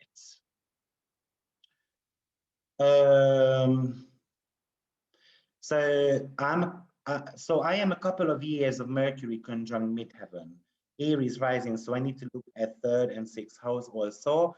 Well, if that Mercury rules your third and sixth house, then you should, yes. Whatever house Mercury rules in your charts. Okay, so let's move on. So we looked at what house are they in when it occurs. We looked at what houses do they rule. But so we're going to take a notch further. So let's suppose we were looking at, so we started looking at that, for instance, Saturn, right? And we said Saturn is in the ninth house in the sign of Scorpio. And then we want to be tracking what Saturn is doing, how we grow up, basically. That's the energy of maturation. So at the age of 26, it changes sign. And then 3 years later, it's going to be conjuncting the moon, right? Which is going to be somewhere about age 28. Okay, so this is what we covered so far. Now, it's very important to look at natally what Saturn does in your chart. So Saturn, as you can see, look at the closest aspect that Saturn has. So Saturn has got, for instance, a trine towards the rising sign. And it has got a trine towards Venus as well. So this energy, that Saturn, Venus, and Saturn rising sign trine, gonna be going on to the moon as well when Saturn is meeting moon there. Okay, so what does that mean for us? Let me just try to kind of make a visual of that for you. So Saturn is at the age of 25, moves into Sagittarius, right? Then Saturn, 3 years later, age 28, meets Moon. So if you want to be looking at what Saturn-Moon conjunction means, you know, we're going to have to put a couple of keywords up here. So what we said was Saturn is all about growing up, right? And Moon is going to be talking about fifth house matters, right? Because it does talk, it does rule the fifth house. So maybe let's say romance, right? So one of the meanings it's going to bring us is growing up when I date. So I take dating more serious, for instance. This could be one of the ways how I can interpret that. And because it happens in the 10th house, which is professionalism, so maybe I'm going to be making a commitment not to date anyone at work, for instance. And that's how I'm going to be growing up, right? Just one example of what it can mean, right? Or Saturn can indicate some type of blockages. So blockages in regards to love, right? And romance, because Moon rules the fifth house, okay? Or it could also indicate that I meet an elderly person who I want to have a romantic connection with. Meeting an elderly person I want to have connection with. Okay, so this is what we covered so far. To be able to decide which one it's going to be, you know, you want to be looking at the aspects of that Saturn natally. So because Saturn has got a connection to Venus, which is the planet of love, right? And it's a trine natally, which talks about opportunities. So this is going to be most probably an opportunity for a loved or for love, maybe with an older person, right? Because Saturn has got a trine to Venus. Venus is the planet of love. So Saturn knows a little bit about Venus energies already, because that's how natally it is calibrated. And all of a sudden, that energy meets somehow the moon, right? Which is the ruler of the fifth house or 10th house methods. So that could be career related as well. Okay. Or if I look at Saturn having a trine to the rising sign, and the rising sign is very much about body. Saturn is the structure. So restructuring the body. And it's meeting moon because, right, it's meeting moon. Moon rules the fifth house. So restructuring the body because of a romantic affair. This is how we can put the information together. Now, does that make sense, everyone? What we were doing here. I'm going to be showing you one more example in a second, how we can go about that, but that's crucial that you get it. Okay, so let's have a look at a completely new example, and then we can come up with some possibilities even together. So let's suppose that, you know what, I'm going to be looking at a completely new territory, and I might be looking at my Mercury. Okay, so Mercury is, at one point, it's going to be meeting my Sun, right? So Mercury is going to be meeting the Sun at the age of approximately about 25 each, right? And we're going to have a Mercury and the Sun conjunction because Mercury is something to do with the solar arc planet. So we want to see what Mercury talks about. So going back to our cheat sheet, Mercury is all about idea can come to life, development of studying, learning to see beyond our own assumptions, speaking up, right? Those are going to be somehow the meanings. And where is it here? Okay, so something to do with speaking up,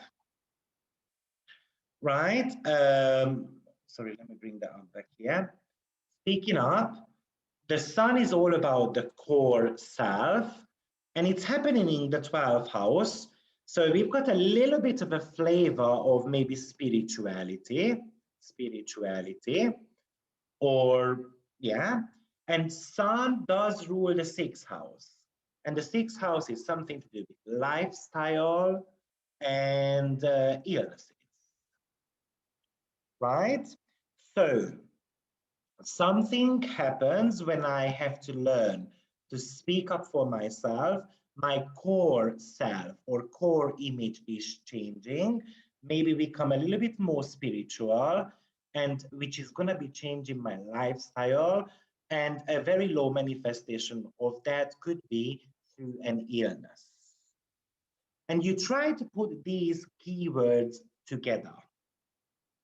So age 25 was basically a period of time when I lost my job. I had a massive argument with my boss. And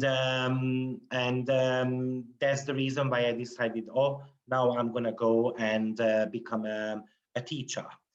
So I went to work in teaching, and then I eventually decided, no, you know what, I'm just gonna go and move to England. So this happened in a 6-month period, and basically I just moved to another country. Now, why did that happen? So the Sun is something to do with the core self, as we said.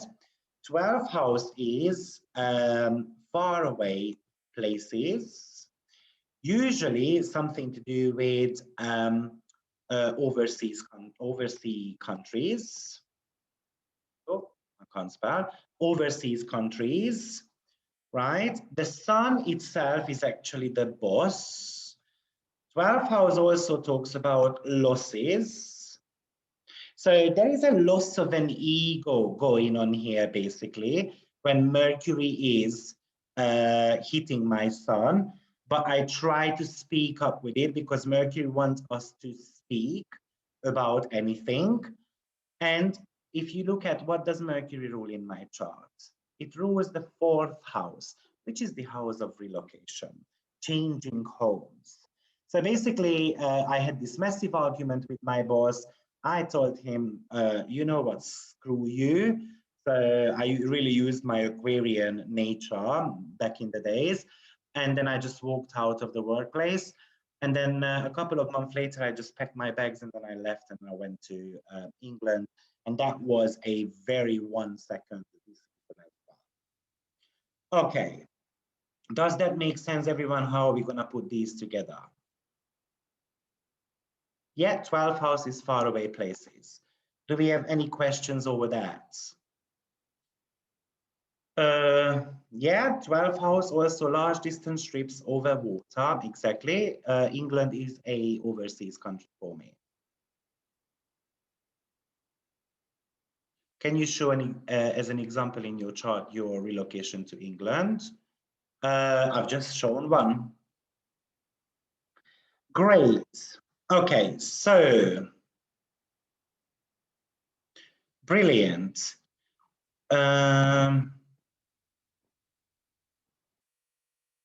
Where are we? Yeah, so we looked at these aspects to our natal planet. Don't forget to look at the directed planets, natal aspects as well, because that planet is always going to carry the flavor with it. onto the planet you are meeting with. Okay, brilliant. Let's take just 5 minutes break, and then after we're gonna move on. So see you in 5. Bring yourself a coffee.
I am back.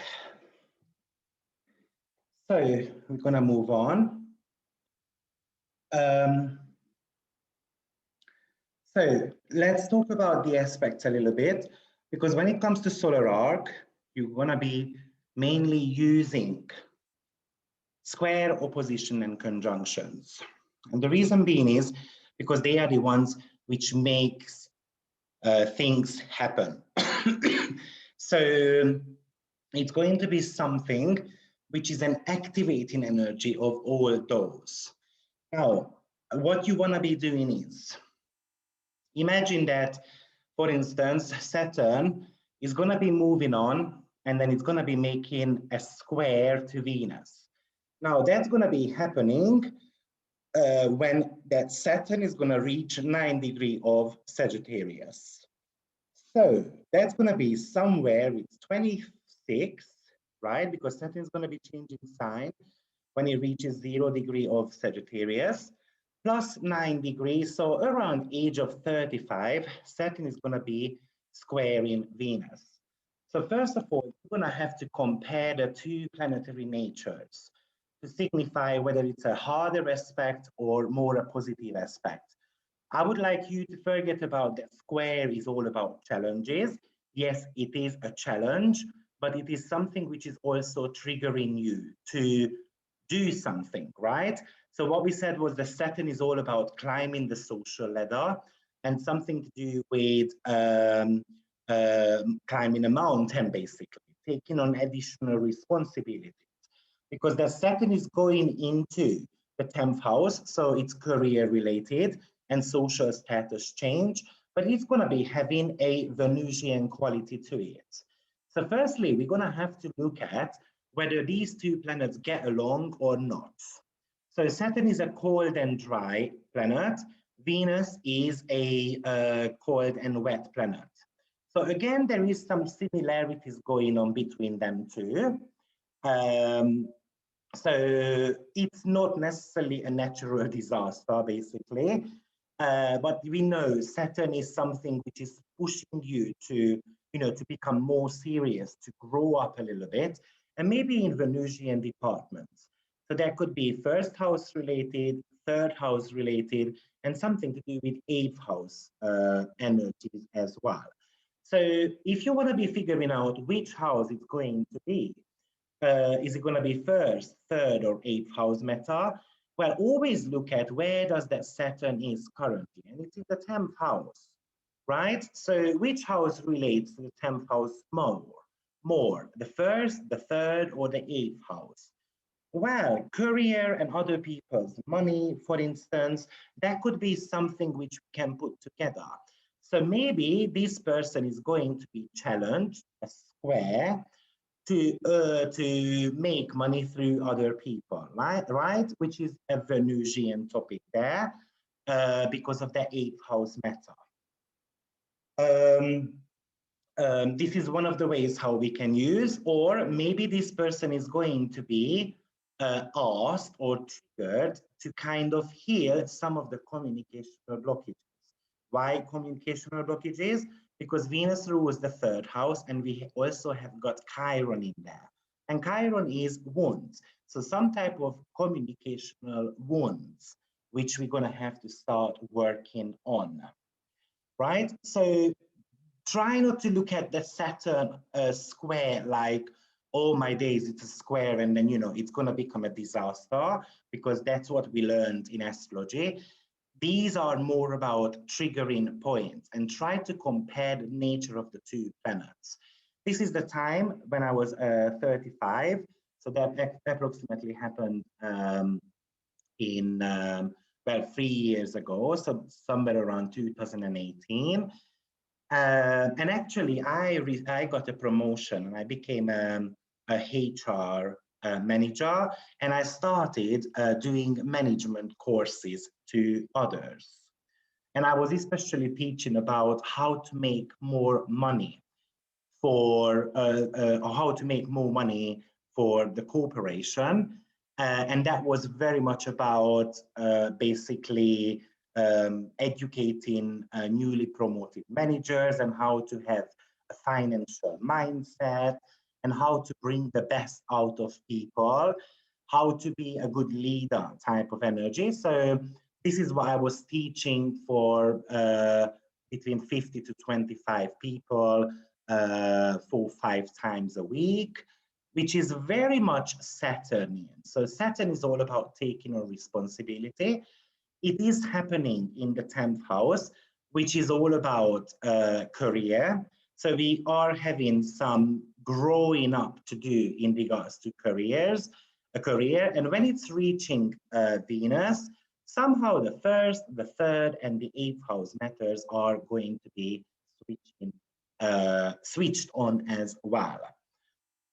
Okay, I hope that makes sense. Or if I want to be looking at when is that Pluto, for instance, going to be squaring my Venus, well, that's going to be somewhere age of 40. So that's going to be a little bit further up. I've got 2 more years to go, but Pluto is going to be reaching that Venus as well. So what did we learn about Pluto? We said that Pluto is all about bringing some of the wounds onto the surface, and it's about time to heal those, right? That's what we put down to Pluto: healing stubborn wounds, facing the truth. Drama happens, which reveals something underneath the surface.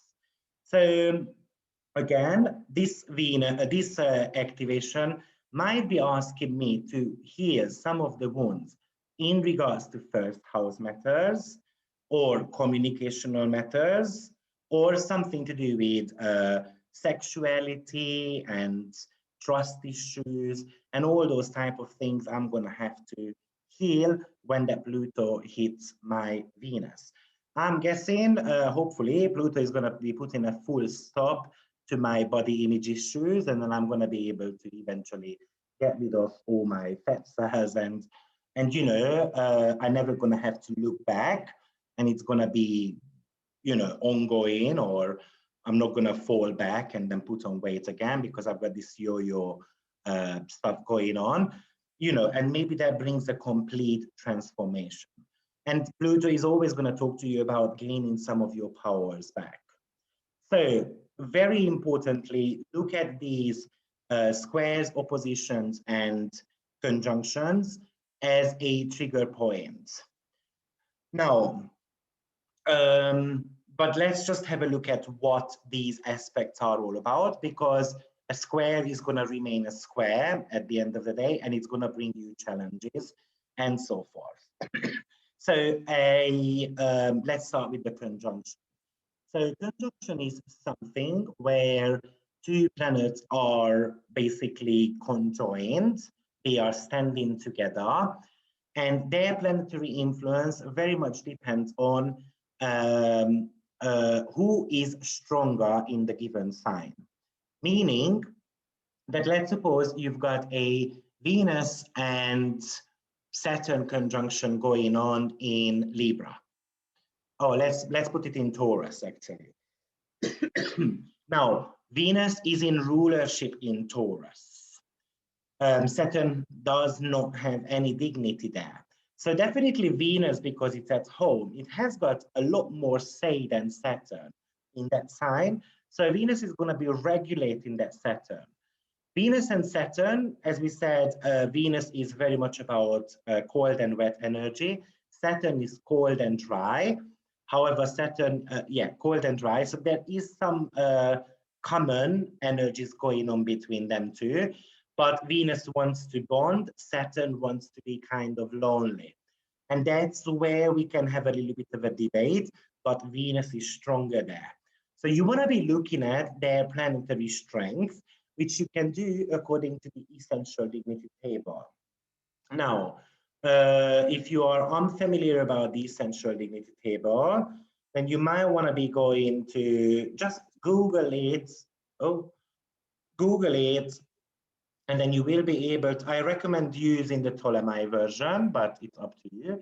There are a few versions out there. And you're going to be able to see here, let's say that, for instance, Mars has got strength in Aries by rulership. Nothing by exaltation, because there's the sun. However, if you've got Mars between 21 and 26 degrees, then Mars also has got strength by turn.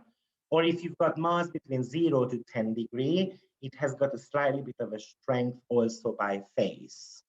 So you might want to be looking at the strength of the planets in that sense, and comparing who is stronger.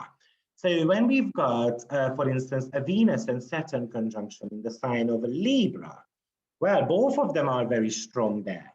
Why is that? Because Libra is ruled by Venus. Can you see that also Saturn has got an exaltation there? So if I wanted to give them scores, the rulership would be 5 points, exaltation 4, triplicity is 3, term 2, face is 1 point. So here that Saturn and Venus conjunction would be actually a mega strong one, because both planets have got so much to say in that sense. And I wouldn't say that rulership is so much stronger than exaltation. They are quite on similar levels. So both planets are acting extremely strong. And, you know, because Saturn and Venus have got something in common, they can really align themselves and they can work together, but they can also be a little bit stubborn as well from time to time, especially from the Saturn's point of view. So it could bring some type of challenges as well. So conjunctions are all about unifying the planetary energies. The conjunction is a sun-related energy. So it talks about starting something fresh. It talks about initiatives. It talks about your core self. So whenever you've got a conjunction happening, you're gonna have to fuse the two planetary energies. So I'll give you an example here. Let's suppose that Saturn went on to Moon. So we're gonna have to bring the Saturn and the Moon qualities together. You know, so one wants emotional depth, and the other one wants, you know, emotionally being distant. So obviously, how am I gonna bring that together? What are you going to tell your client? You want emotional depth, but the other one wants an emotional distance, because Saturn is a loner type of energy, unless, you know, it's in relationship signs, right? So that could be a little bit of a challenge, but somehow we need, with conjunctions, we need to fuse them together, because Moon rules the 5th house. So maybe we can tell the client that we're gonna have to bring the 5th and the 10th house energies together. So my romantic life needs to somehow be aligned with my professional life. And how am I gonna be able to do that? Or maybe if it was a woman's chart, you know, I am at somehow in my life at the age of 28, for instance, when I have to think about having a child, but at the same time, I also want to have a career as well. And how am I gonna do that? And that's gonna be the major topic for the person. Okay, so this is what I mean by, you know, fusing the energies when it comes to conjunctions. Because that Saturn and Moon are gonna be talking to each other. So, you know, it could be kind of a real communication between the two areas of life. The 5th house is talking to the 10th house. 5th house is telling 10th house, listen, I want to have a baby. Can you make that sacrifice? And, you know, I promise we're gonna bring that career aspect of your life later on at one point. Or maybe the 10th house is saying that, oh no, we don't want a child because, you know, it's just gonna block our professional development. And that's very important to me, right? So that could be a little bit of a challenge there. Or just looking at another example, for instance, at the age of 4, Moon was conjunct in my Jupiter, right? So Moon is a cold and wet planet. Jupiter is a hot and wet planet. So somehow the wet energy is very emphasized there, which is all about making bonds with others, right? So again, Jupiter rules my 10th house, Moon rules my 5th house. So at the age of 4, somehow 5th and 10th house matters could have been something which made me as a child very emotional, right? Because moon is all about your sensitivity. Yeah, and then I had to somehow fuse the two things together. By the way, Jupiter also rules my first house, which is the house of grandparents, grandma or grandpa, one of them, depends on which side it comes from. And somehow me and my grandma had a very strong bond, because that's the time when she started raising me. My mom basically disowned me, and grandma step in, or they would have taken me to orphanage. So, you know, and I probably at the age of 4, it was talking about, you know, me somehow, you know, the need to fuse or getting used to the new circumstances in life.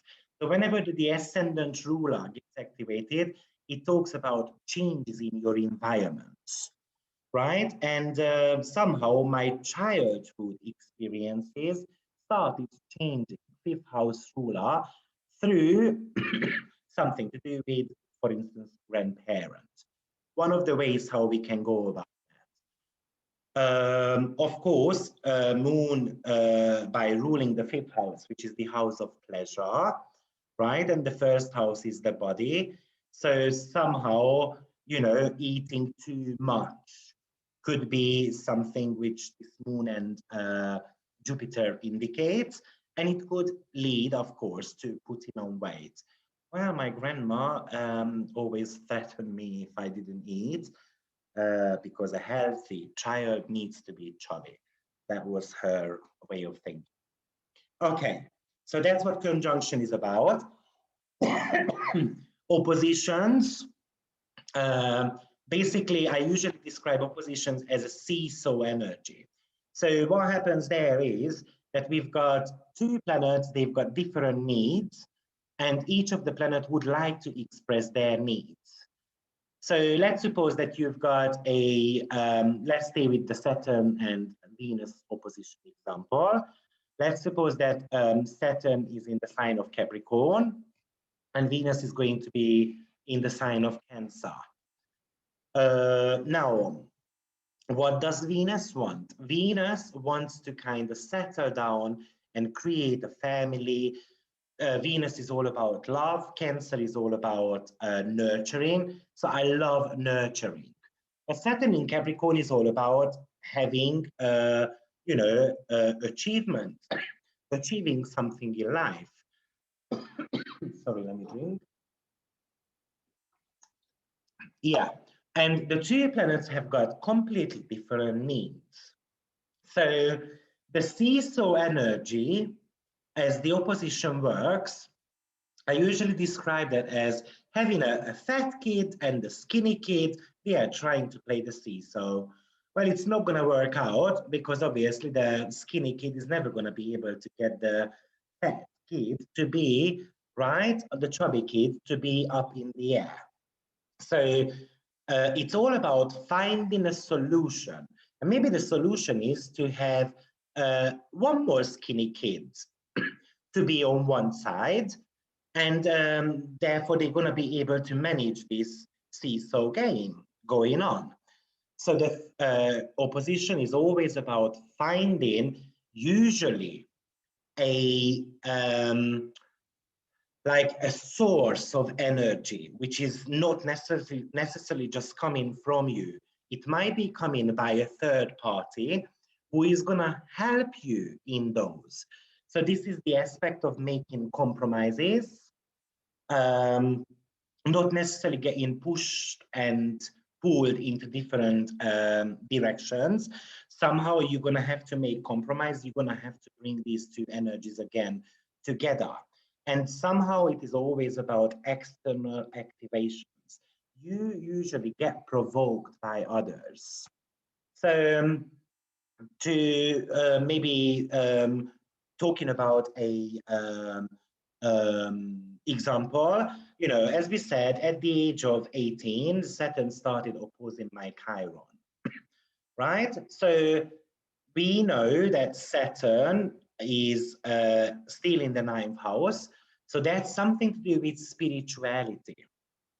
And Saturn asked my Chiron to kind of heal some of the wounds in regards to 3rd house matters, which is all about communication, siblings, neighborhood, and also 3rd house is the house of health of your mom.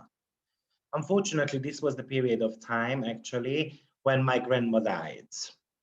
And as I said, I was very tight with her. I was very close to her. And this was a very, very emotional period. But I did realize very shortly after her death that she did that so that I can gain more out of this life. And it made me to be more like adventurous in a sense. And for instance, I moved away from my grandfather very quickly. So 9th house, 3rd house, it's all about, you know, relocation type of energies. And I started studying spirituality. So that was the moment when I met someone very significant who started teaching me kinesiology, touch for health, how to analyze drawings, tarot cards, and then eventually I went to study astrology a couple of years, a year later, and yeah, so that was kind of a spiritual calling for me, and then I had to become more serious about my 9th house matters.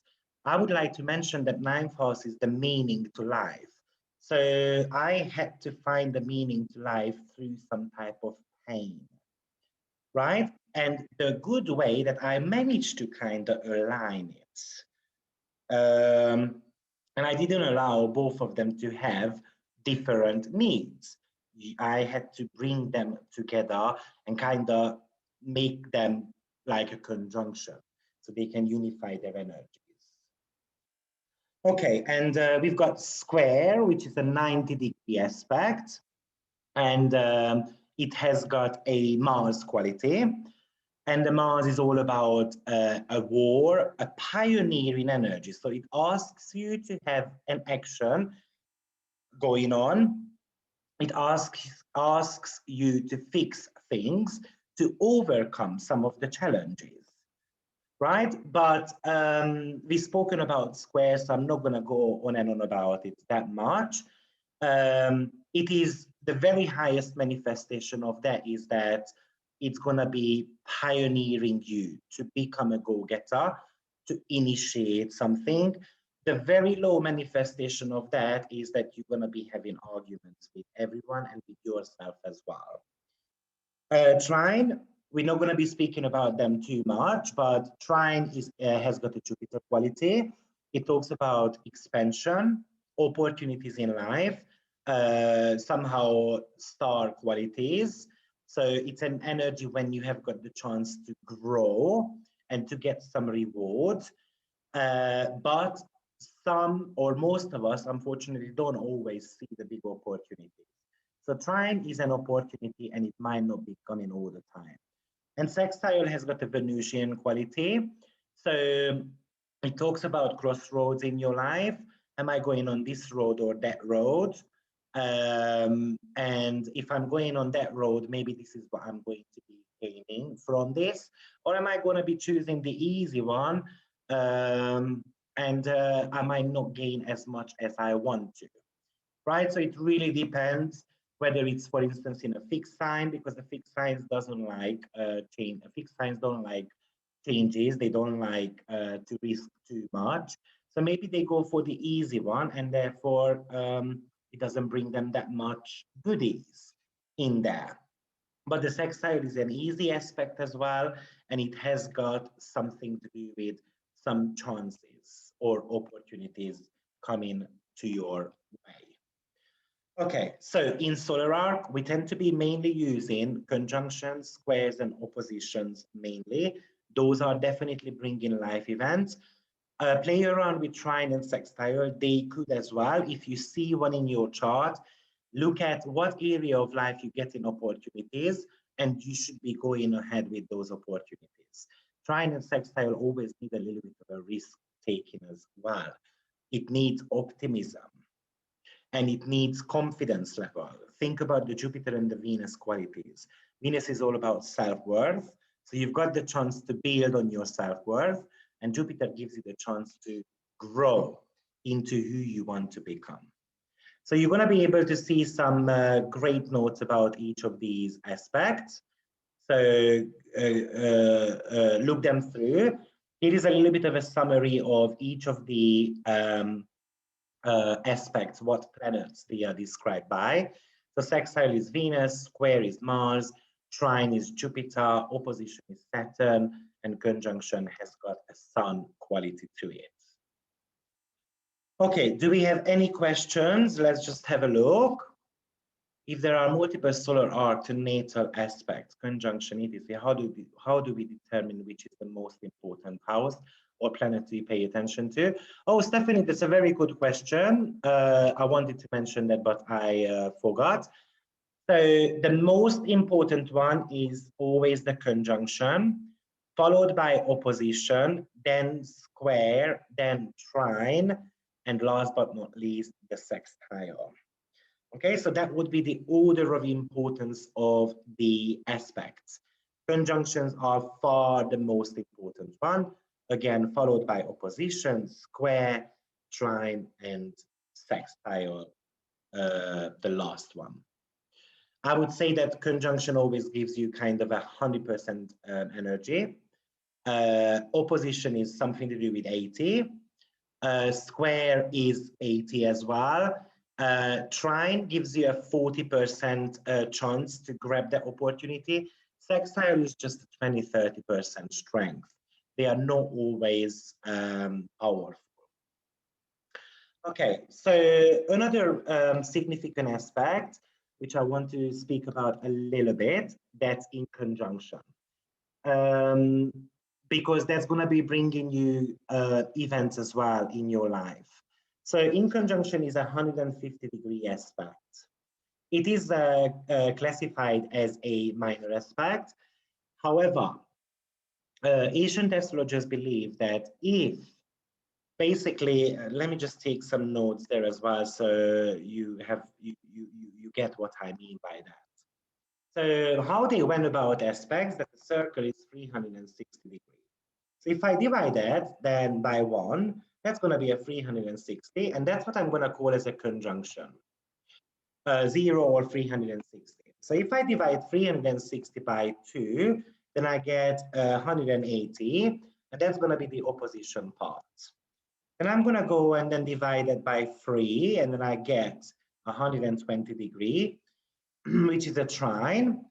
Then I'm going to be dividing that by 4, and that's going to be a 90 degree, and that's what we call the square. And then I'm going to go and divide it by 5, and that's going to be something to do with 72. So what you see here is that each of those so far ended on 0.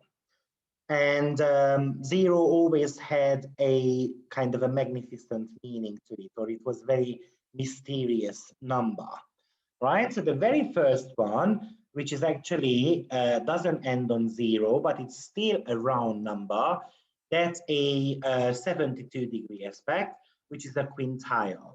The quintile is a talent aspect. I'm not going to go into that deeper. Now I'm going to be carrying on, and I get a 60-degree one, which is a sextile if I divide it by 6. And then if I go further, 360 divided by 7, you know, calculator, because I need that for that one now. I think that's going to be the septile, 360 divided by 7. Yeah, so we get a 51.42. And that's what we call as septile. Now, what's interesting about that is that it's not a round number.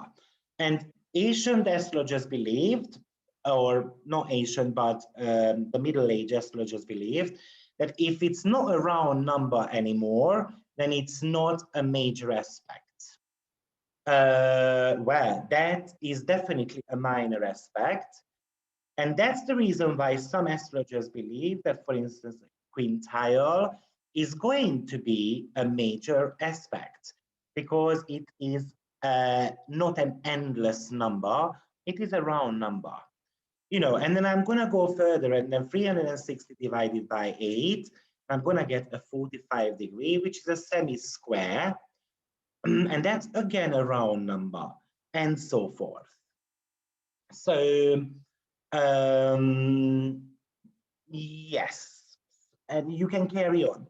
Now, the in conjunction is a 150 degree element. So if I divide 150, 360 divided by 150, you will see that I will get a 2.4, right? So that's not really a round number. So in conjunction is classified as a minor aspect. However, any aspect which is ending on 0 is meant to be a very significant one, and a minor aspect which is ending on 0 once we deduct with something, so the 150, is classified as karmic aspect. So usually something karmic is happening with us. Now, if we start breaking down this in conjunction a little bit, basically that's a 90 plus a 60 degree aspect, right? So the 90 is all about challenges, and the 60 is all about opportunities. So it is a karmic opportunity for you to overcome some of your tug of war energy or some of your challenges in life. You get an opportunity for it. But the hardship about in conjunction is that there is basically there is no commonalities going on between the two planets. Meaning, let's suppose I don't have, I mean, I do have an in conjunction actually. I don't have an in conjunction, but let's suppose that my Neptune and Chiron are in conjunction. By the way, with in conjunction, you only give 2 degree off. But let's suppose that's an in conjunction. Now, the problem is that there is nothing in common between Sagittarius and Taurus, because that's a fire, that's an earth. They don't get along. Sagittarius is a masculine sign, Taurus is a feminine sign. Nothing going on between them two again. When I look at the modalities, that's a fixed sign. Sagittarius is a mutable sign. Again, completely different energies on all 3 levels. So in conjunction is something which is a little bit unnatural type of energy. And the 2 planets can't really see each other. And that's why we kind of call it as a karmic aspect here. And in conjunction acts like a Scorpio and Virgo trait. Depending, I mean, well, I'm not going to go into that, but it's a Scorpio and the Virgo energies. So Scorpio is emotional lows and ups, and the Virgo energy is all very critical and very self-critical and very kind of agonizing sign. So Scorpio and Virgo energy, if you put that together, then in conjunction is always going to be talking about psychological problems, childhood traumas, some type of behavior we need to let go of. And this is something which usually goes within. That's what in conjunction means in your natal chart. Now in solar arc, it is going to bring up some type of traumatic experiences. Unfortunately, you're going to have to go through, you know, an opportunity to grow though.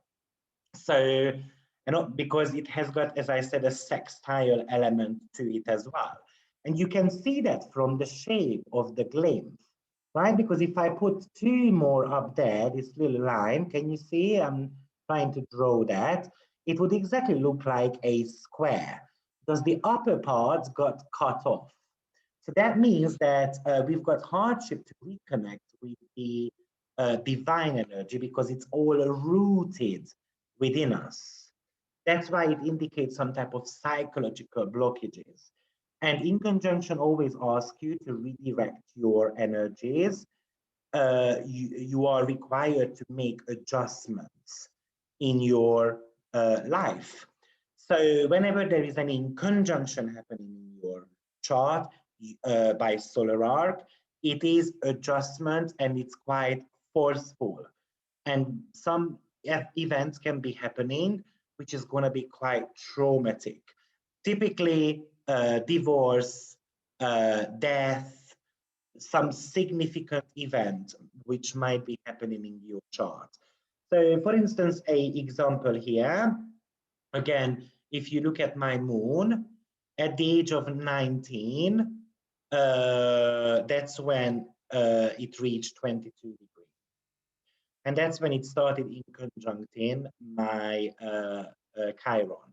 Now, a year before, I lost my grandma, and a year later, when it exactly hit the 22 degree, that's when I moved away from my grandfather, because he was 66 years old, and then he decided to marry a 22-year-old girl, and I didn't agree with that, and that was 3 months after the death of my grandma. So I decided to move away from him. And well, I said some nasty things as well. But anyway, I'm not going to go into that. But I had to kind of heal Moon again, right? Some emotional trauma, Chiron, within myself. And so in conjunction is always going to be something which asks you to make adjustments in your life and do something about it. And also that was the time when I started studying spirituality. So that's how I redirected the energy, because otherwise I would have felt lost without my grandma. Yeah, okay. So enough of the personal stories. Does that make sense, everyone? Do we have any questions on that? Do the transits of the solar arc stimulate the aspect that already exists in the birth chart? So if you have an opposition in the birth chart and a solar arc hits a planet by conjunction, does it influence the entire opposition? Absolutely. So as I said, you're going to have to look at any type of aspect, the one which gets triggered. So if you've got a planet in, let's say, 10th house, Moon opposed by Saturn, and Saturn and another planet comes onto the Moon, let's say Uranus, it doesn't only activate the Moon, but it's going to be activating the other planet as well on the opposite side.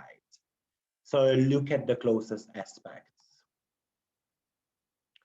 Great. Let me see your comments. I can see you've got some. Shortly, we're going to go into examples so we can actually practice. What about planet conjunction nodes? Venus conjunct natal north node. That's not our topic today, Maria, so we're not going to speak about that. But we need to learn about Venusian topics. Basically, that's my answer. Do we always just look at the solar to natal, or should we be looking at solar arc to solar arc as well? Stephanie, as we said, each planet goes 1 degree ahead each year. The aspects are not going to be changing. So you're not looking at solar arc to solar arc, because a square remains a square all the time. Everyone moves 1 degree ahead. I am confused. You say to allow 2 degree orb. You speak about in conjunction, but earlier you had said to allow half of 1 degree in the solar arc. 2 degree orb in your natal chart for the in conjunction. When you speak about solar arc, half a degree orb, and that's when that energy gets activated. So 6 months on each side, before or after the planets. Great. Okay, I hope that helps clearing up. Okay. Semi-sextile. So very similar, as you can see from the glimpse. It's very similar to the in conjunction, but it's the other way around. So what we said was that the in conjunction is very much about the roots. We are cut, right? So look at that symbol again. The roots are cut off from the divinity on the top there. Now the semi-sextile is actually getting cut away from the roots, and the bottom part of that sextile is missing. So the semi-sextile is very much connected to 12 and second house energies. Something to do with your hidden talents versus your visible talents. Something which you are aware of and something which you are not aware of. These aspects are something to do with um, some of the dreams you want to bring, you know, alive. Something to do with, yeah, something to do with you want to be bringing alive some of your aspirations, but sometimes you're just dreaming about it and then you don't really, you know, rule the situation. Because remember, there is a bottom missing there. So the roots, the foundations are missing. So whenever you've got a semi-sextile going on in your chart, which is a 30-degree aspect, then you are required to make a foundation for your dreams. It is all about the loss of an ego, because it's a 12th house energy, and also to turn your hidden talents into something profitable as well. So the semi-sextile is kind of a money-making aspect also, but it could bring some type of foggy and delusional type of situation in your life also. In traditional, I mean, in karmic astrology, actually they say that semi-sextile is a Ceres ruled aspect. Ceres is the nurturing quality. It's an asteroid helping, teaching, education quality. So whenever you've got a semi-sextile happening, it is always something which tries to teach you. And you're going to have to bring the two energies together because the two signs are following each other, right? So if you've got a planet on 9 degree of Aries and you've got a planet on 9 degree of Taurus, that's a semi-sextile. So I'm going to have to bring the Aries and the Taurus qualities together, and we have to go through a development, and we're going to have to create foundations for those. Okay, so these would be the two of the minor aspects. This next one is going to be Fesci square, which is a 135-degree aspect. So this is a 90 plus a 45 energy. So definitely square quality. And Fesci square is something which we have tried working on for many of lifetimes, as well as maybe in our entire life, but we haven't been able to. So when this gets activated by solar arc in your chart, then it's basically something which you have been working on for a long time. And now maybe you need to become more passionate about that. That's what the Fesci square usually indicates. By the way, just as a second note, Fesci square appears in lottery winners chart, chart a lot. They tend to win lotteries. They have got some karmic experience. It's just a side note on that. Okay, so when you've got a Fesci square, it's 135 degree. It has got a Mars nature. It's going to be pushing you actually to overcome some of your challenges which you have been experiencing for a very long time. It might be a lifetime dilemma type of energy. So let's suppose that you had a very bad experience with your dad because he was beating you up. And at the age of 45, you've got the 7th house ruler, for instance, with Venus, for instance, getting Fesci squared by Saturn. And Saturn can be all about controlling. So it might be indication that you're going to be meeting an elderly person who is trying to control you, and as well as remind you of your dad, who was beating you up when you were age 4. So somehow it brings something back, which you're gonna have to kind of, you know, sort out in your life. Now, just look at the glimpse again a little bit. Can you see that it's a square, which we do know about, and it's rooted somewhere at the bottom, right? Because it's underneath. So it is always asking you to go back to the beginnings and figure something out. So it's a little bit like a counseling type of aspect, really. Okay, by the way, Sesky Square in many cases, it's related to love matters. Because if I divide 360 by 135, you actually get a 2.666. 2 is something to do with the mother, and number 6 is something to do with the lover. So it's usually a relationship aspect as well. And it does talk about that, or do I want to be a mom, or do I want to become a lover or a woman, someone who enjoys things. So this is something which you can also experience in many cases with Sesky Square. Great. Any questions so far? Let me have a look the chat. No questions. Brilliant. Okay, so let's just have a look at a couple of examples before we go on. So I'm gonna skip some of the slides. We're gonna come back onto that, and we're gonna be looking at Prince Harry's chart. Okay, so the very first note I put there, that when he was 13 years old, and that was in 1997, August 31st. So just to help on that, I'm gonna bring up his chart so you will be able to see. That's Prince Harry. And 1997, August 31st. So we're gonna bring up his solar arc chart. So actually, without me saying anything, can you guys spot? I'm gonna come away from that. Let me just put the chat box back in.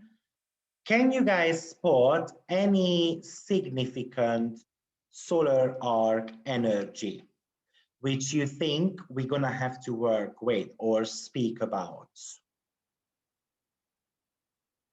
So just pop it into the chat box.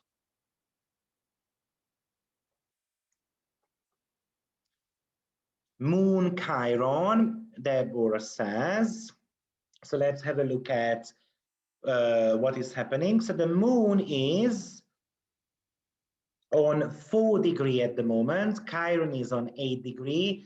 That's very far away, so that's not gonna happen. Okay, very good. Next one was,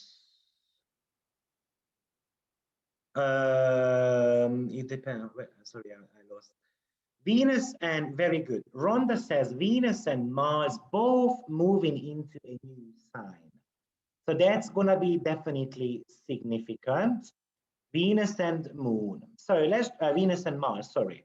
Very good spot. So can you see what happens with that? Who would like to talk to me about this Venus? Hands up, please. Someone to speak about this Venus to me?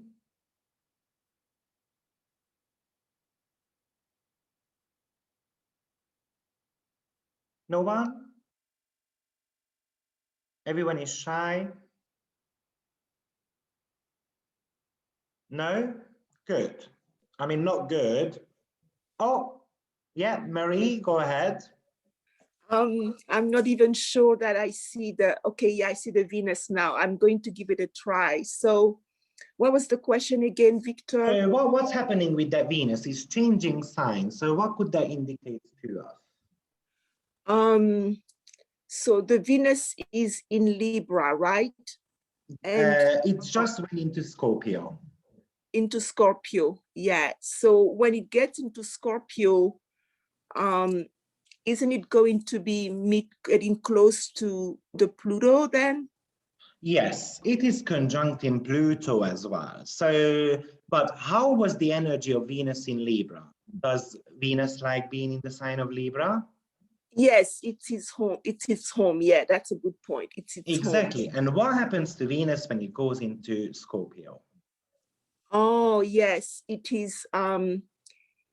It's a different, Libra is air and Scorpio is like water. Yeah, so do air and water get along? No, plus Libra is about comfort and Scorpio is about going deep and stirring deep waters and uncomfortable things. Yeah. Okay, brilliant. So, and on top of that, Venus is in a detriment position in Scorpio. So from the very highs, what that Venus experiences, it goes into very negative energies, right? Yes. Now, what is 11th house? What does it talk about? 11th house. Oh, sorry, well, before we speak about that, yeah. what does Venus represent? Sorry, that's your next step. So for me, Venus is, it's got to do with relationships. You know, beauty also has to do with, you know, material things. And I think you said also crossroads, right? Yeah, crossroads, yeah. Choices we have to make. Yeah, let's choices. not forget he is a 13-year-old boy this time around. So, you know, maybe it's not about his long-term goals, but whatever happens now, it's going to be affecting his long-term vision though. That's choice, right? Yeah. Okay, yeah. so, and also what house is Venus rule? So let me see, where we have Taurus. So that would be the 5th house, and where we have Libra, okay, it's in its home as well. So it's ruling the 10th, something, so it has to do with maybe public or visibility, and then the 5th, right? That's right. Which is about children, or it's about, you know, entertainment or having fun or anything you create or something like that. Absolutely, yeah. Or childhood experiences and so forth, right? Yeah. Brilliant. Yeah. So we know that this Venus is struggling. From goodies, it went into baddies, and it is 10th and 5th house related, right? And straight away communicates to Pluto. What? Yeah, and then I realized also there are 2 things that I missed, is that going into Scorpio is also about intensity and life and death as well.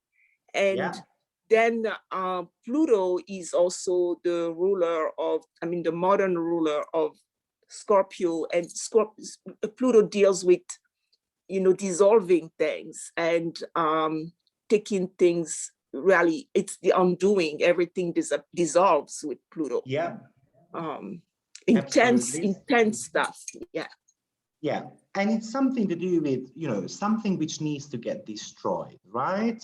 So we can say that maybe 10th house matters or 5th house matters are purified or dissolved or destroyed. It really depends on the person how they're gonna go about it, right? Yeah. Okay, thank you very much.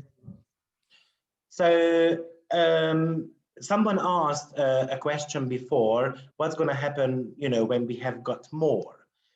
Now, in his charts, there is a lot more going on. So I said there that solar arc Venus is changing sign from Libra to Scorpio. So it's going from rulership into detriment, and it somehow trust issues with women.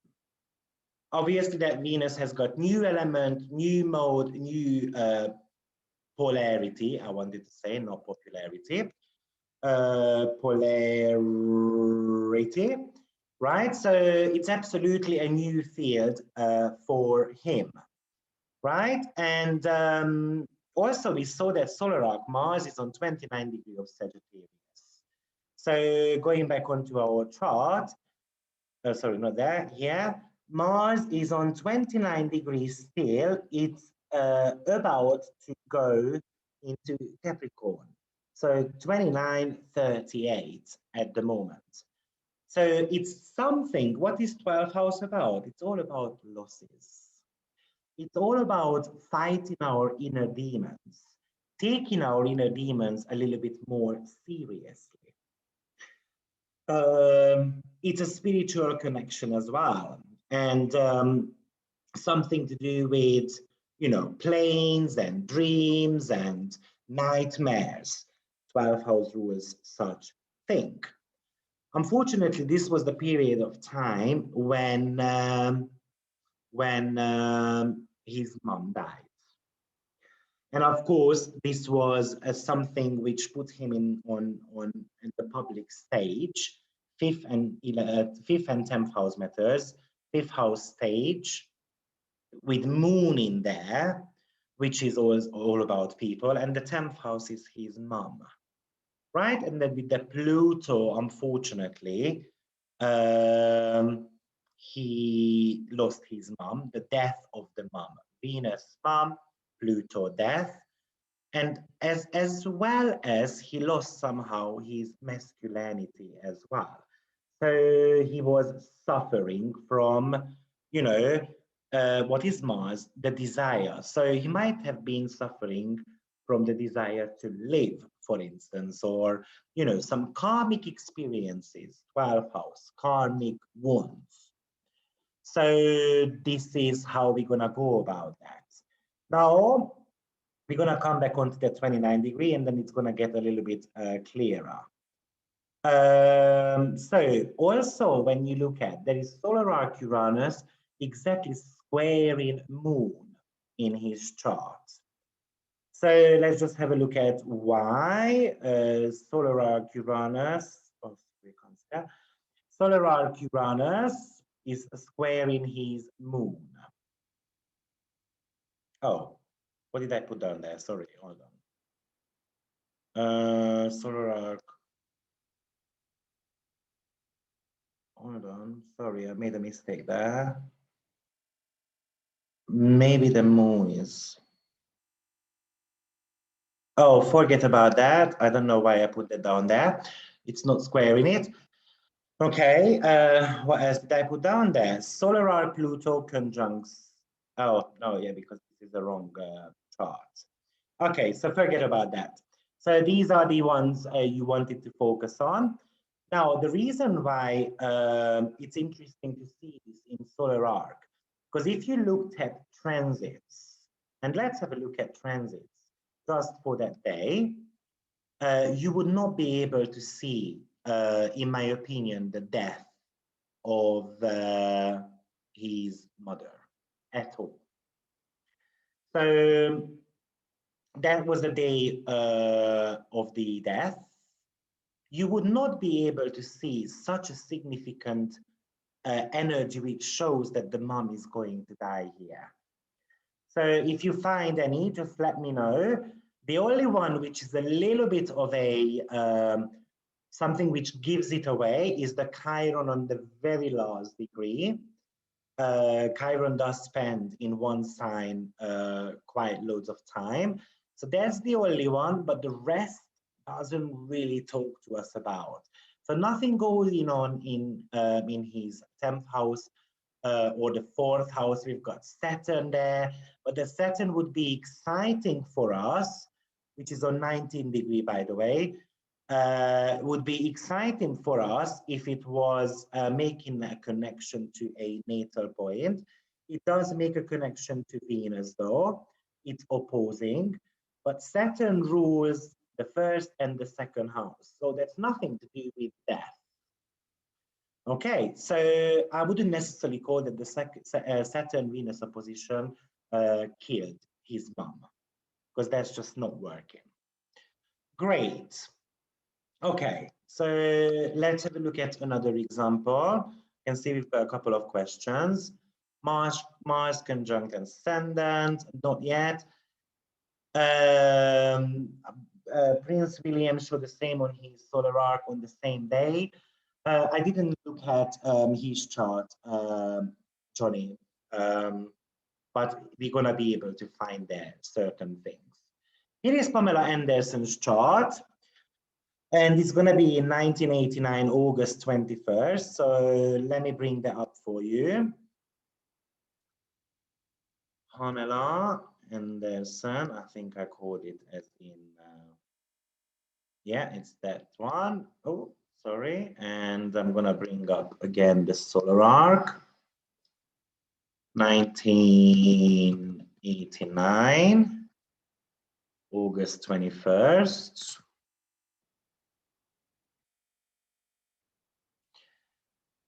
Great. So does anyone see any significant aspects here?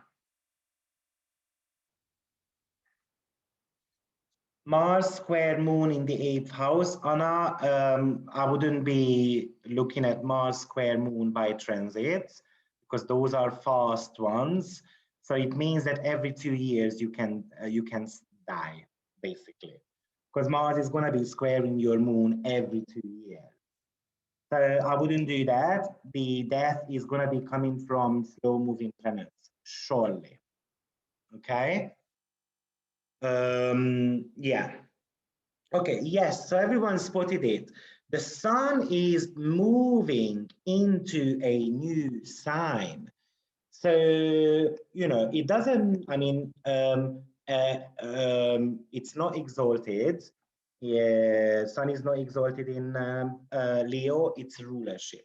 Sun is exalted in the sign of Aries. Yeah, so there is a quality change going on here. Basically, from a peregrine position, peregrine means that the sun has no strength whatsoever. It's moving into rulership. So it's a major elevation of that planet, right? Now, I'm going to take it a notch further. Whenever a planet moves into a new sign, basically on 0 degree, it's going to straight away communicate with the other planets as well who are there. So as soon as that sun went into her 3rd house, it started communicating to Jupiter and Venus.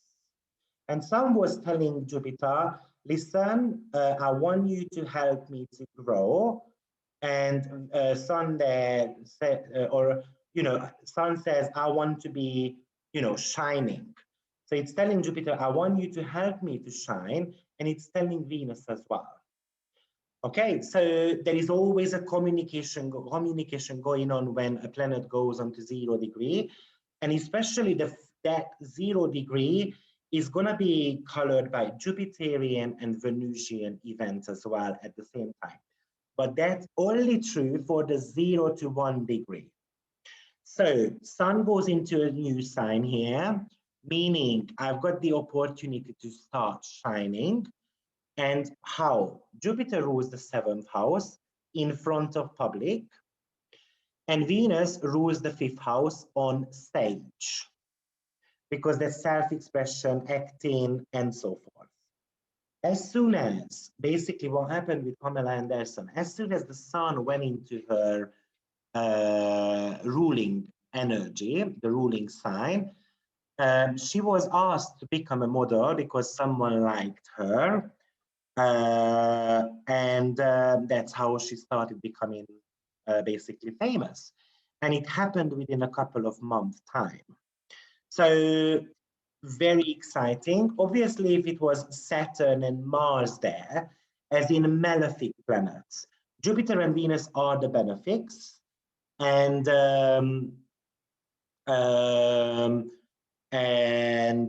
Saturn and Mars are the malefics.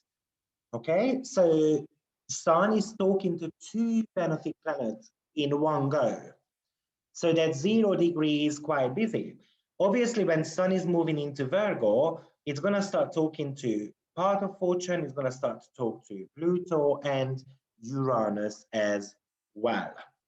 Okay, very, very important. After basically the sun, as soon as it moves on, it's going to start learning about the new sign.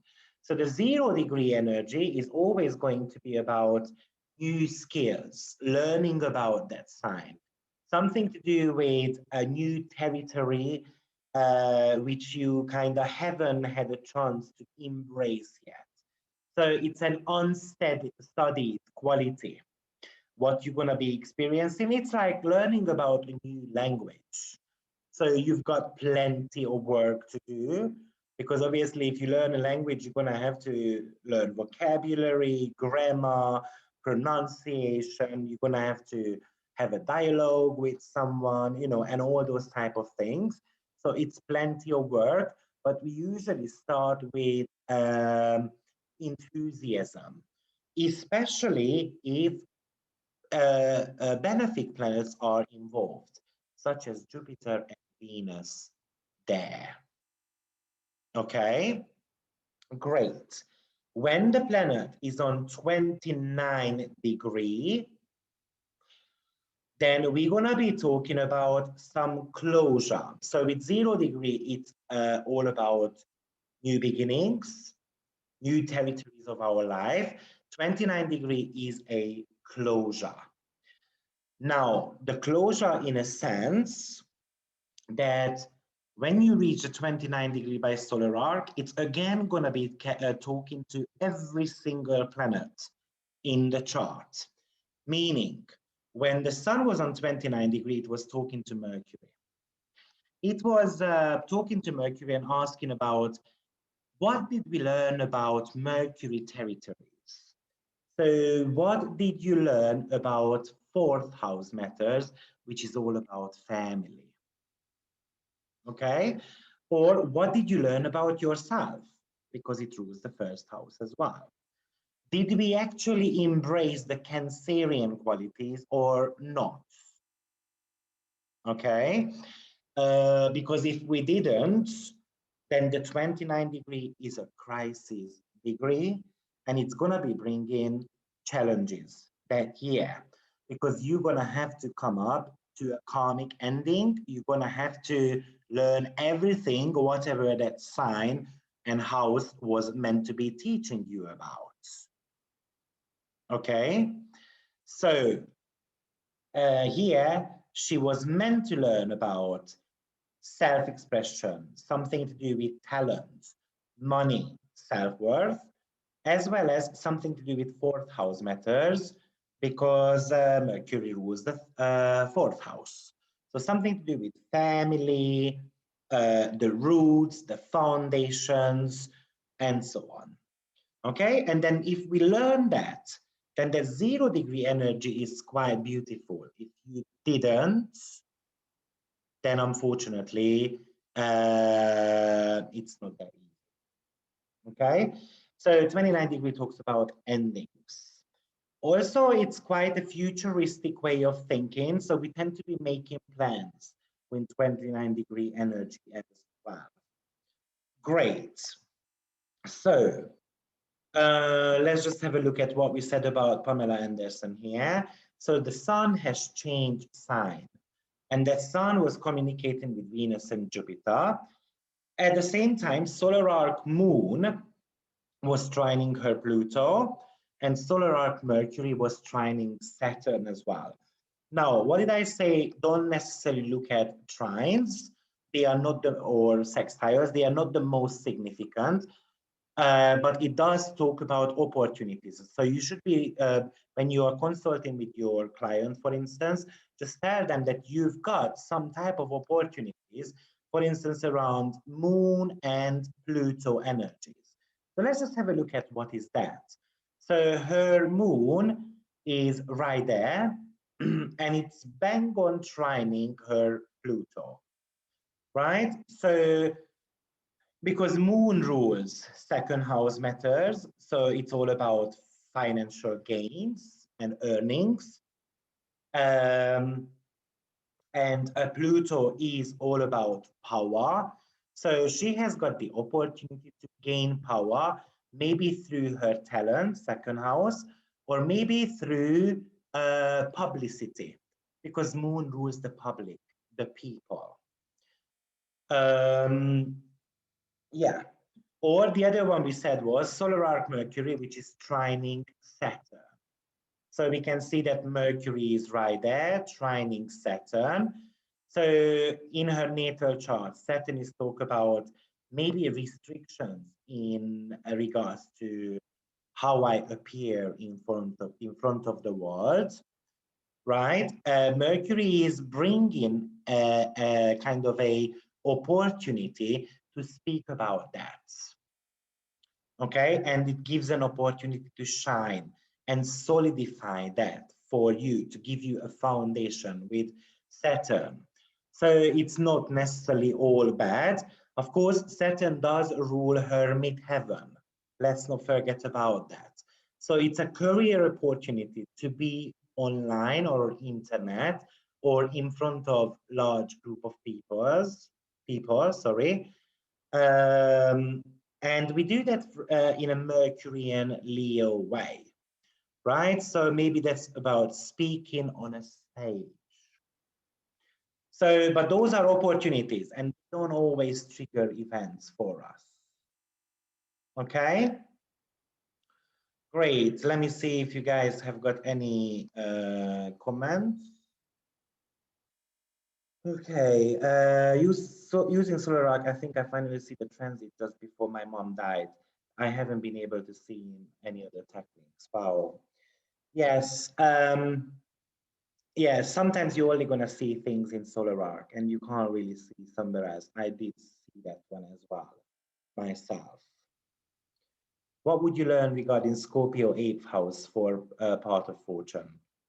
Other people's money, giving a service to others. I made a presentation about part of fortune in houses not long ago. You know what, Jess? Yeah, okay, great. Let's see. Can you explain why we focused on the 4th house and Mercury at 29 degree? I didn't get that. So any planet getting onto the 29 degree is very significant. With Mercury, we were not focusing on 29 degree, by the way, at all. Oh, what's happening? Yeah. Oh, yeah. So with Mercury, we were not focusing on 29 degree. We were focusing on 29 degree because of the sun is changing sign, right? And that was on 0 degree before it was on 29 degree. That's why we were focusing on. Now, we focused on the Mercury 4th house related matters because Mercury rules the 4th house. So wherever the Mercury goes, it's always going to be bringing in 4th house topics. And the Mercury was bang on trining her Saturn. Okay, that's why we focused on that. When I make a solar arc of my chart at the exact time of my relocation to a faraway country, the aspect signifying this event, conjunction to 4th house has a 1 degree orb. Is this inaccuracy acceptable? 1 degree orb. What house system did you use there, Sebastian? At the exact time, horse sign. So when I make a solar arc of my chart, at the oh yeah, we're gonna speak about that. We're gonna come back on that, because I can imagine what happened there. I recommend looking at your transits and when did that point got activated also by a transit. And I've got a feeling that a planet activated that maybe in 6 months' time. But we're going to speak about that shadow transit and transit in a second. Okay, let's have a look at one more example and then after we move on. So here is Whitney Houston's chart. It's 2012, February 11th. This is when she died. Now, I'm not gonna, I mean, I can bring up her chart as well, actually. Visuals are always helpful. Whitney, I said Whitney, no, oh, I don't have that there, okay. So anyway, Whitney Houston had her solar arc Neptune right on 29 degree of Sagittarius. Now, this is the day when she died, and I don't suggest that 29 degree talks about death for a second, so don't think that. But what we can see here is that when a planet reaches 29 degrees, you know it's going to be talking about endings. You might want to be going back and see what started 29 years before, when that, for instance, Neptune hit 0 degree, because that type of thing somehow needs to end. So let's suppose that 29 years before, you started working, because it's in the 10th house, right? You started working on YouTube, for instance. Neptune can indicate such thing, right? So when it hits that 29 degree, it somehow needs to end. Okay. Now, she started her career in 1981, somewhere in November, when actually Neptune hit 0 degree of Sagittarius, and she started it as a model. Okay, and when 29 degree Neptune happened, by the way, Neptune was on 2957 on top of my head. So it was almost on 0 degree. Unfortunately, that's when she died. I wouldn't say that it indicates death here. I would say that her limelight, her career is coming to a closing chapter in her life. That's how I would have interpreted that. Okay, so just an interesting example of that, how to go about 29 degrees. Great. Now, very shortly about some of the midpoints. I'm not going to speak about them that much. But you might want to be bringing up your, if you don't have one, as I said, email me and I'm going to send it over to you. But you might want to be looking at your midpoint trees, your midpoint structure.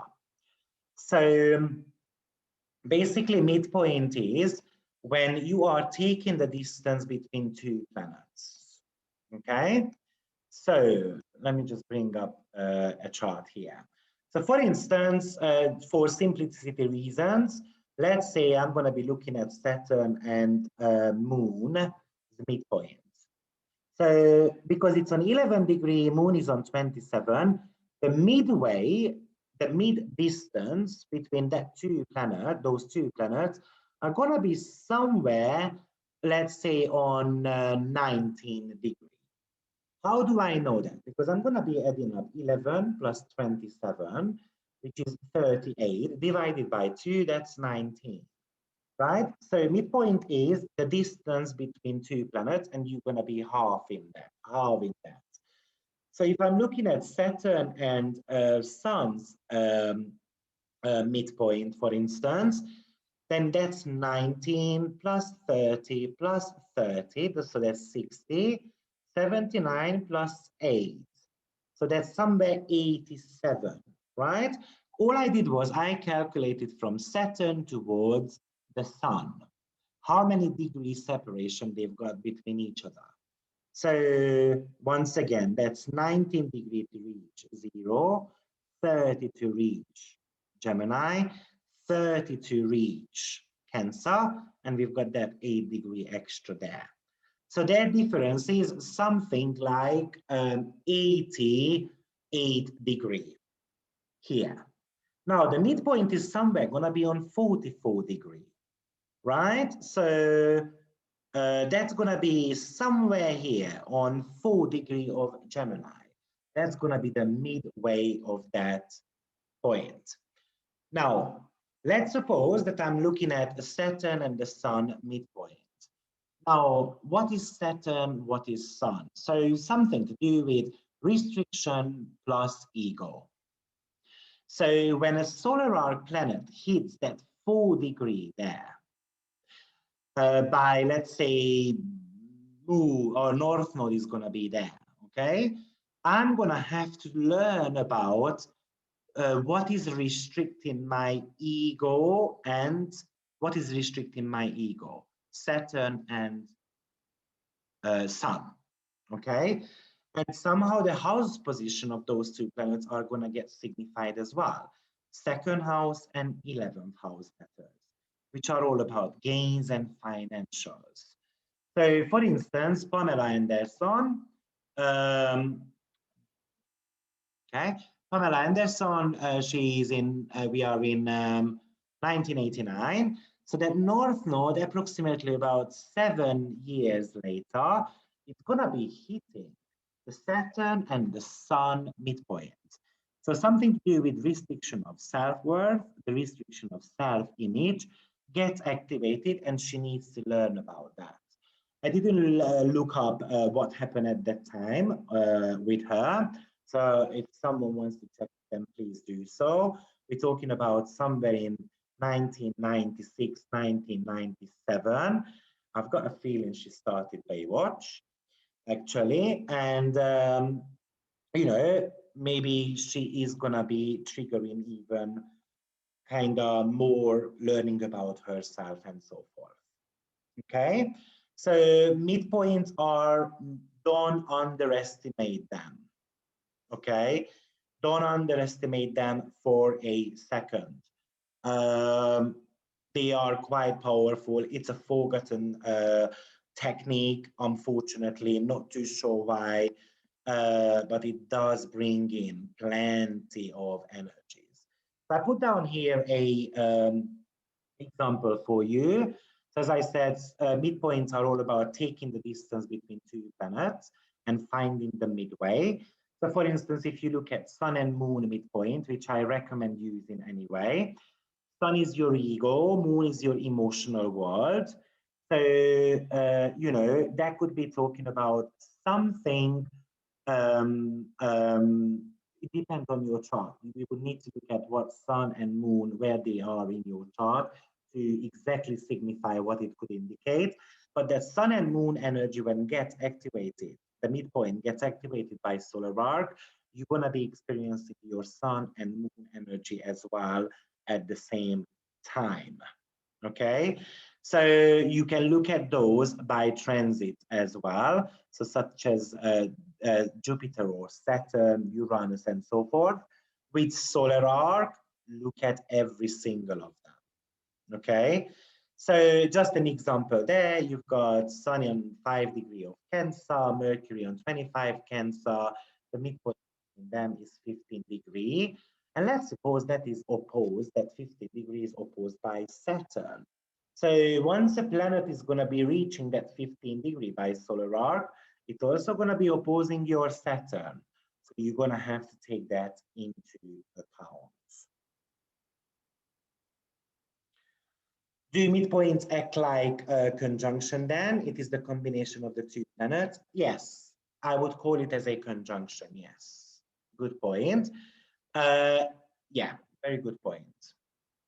Okay, do we have any question on that at all?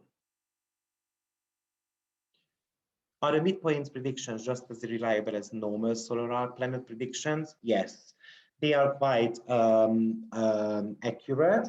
I recommend play around with it. I've got so much to say about midpoints, but unfortunately, that's not for today. We wouldn't have time for it. Okay, so before we move on, let's just take another 5 minutes, and then we're gonna carry on with our last section of the presentation for today. So see you in a short while, 5 minutes.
Okay, I am back.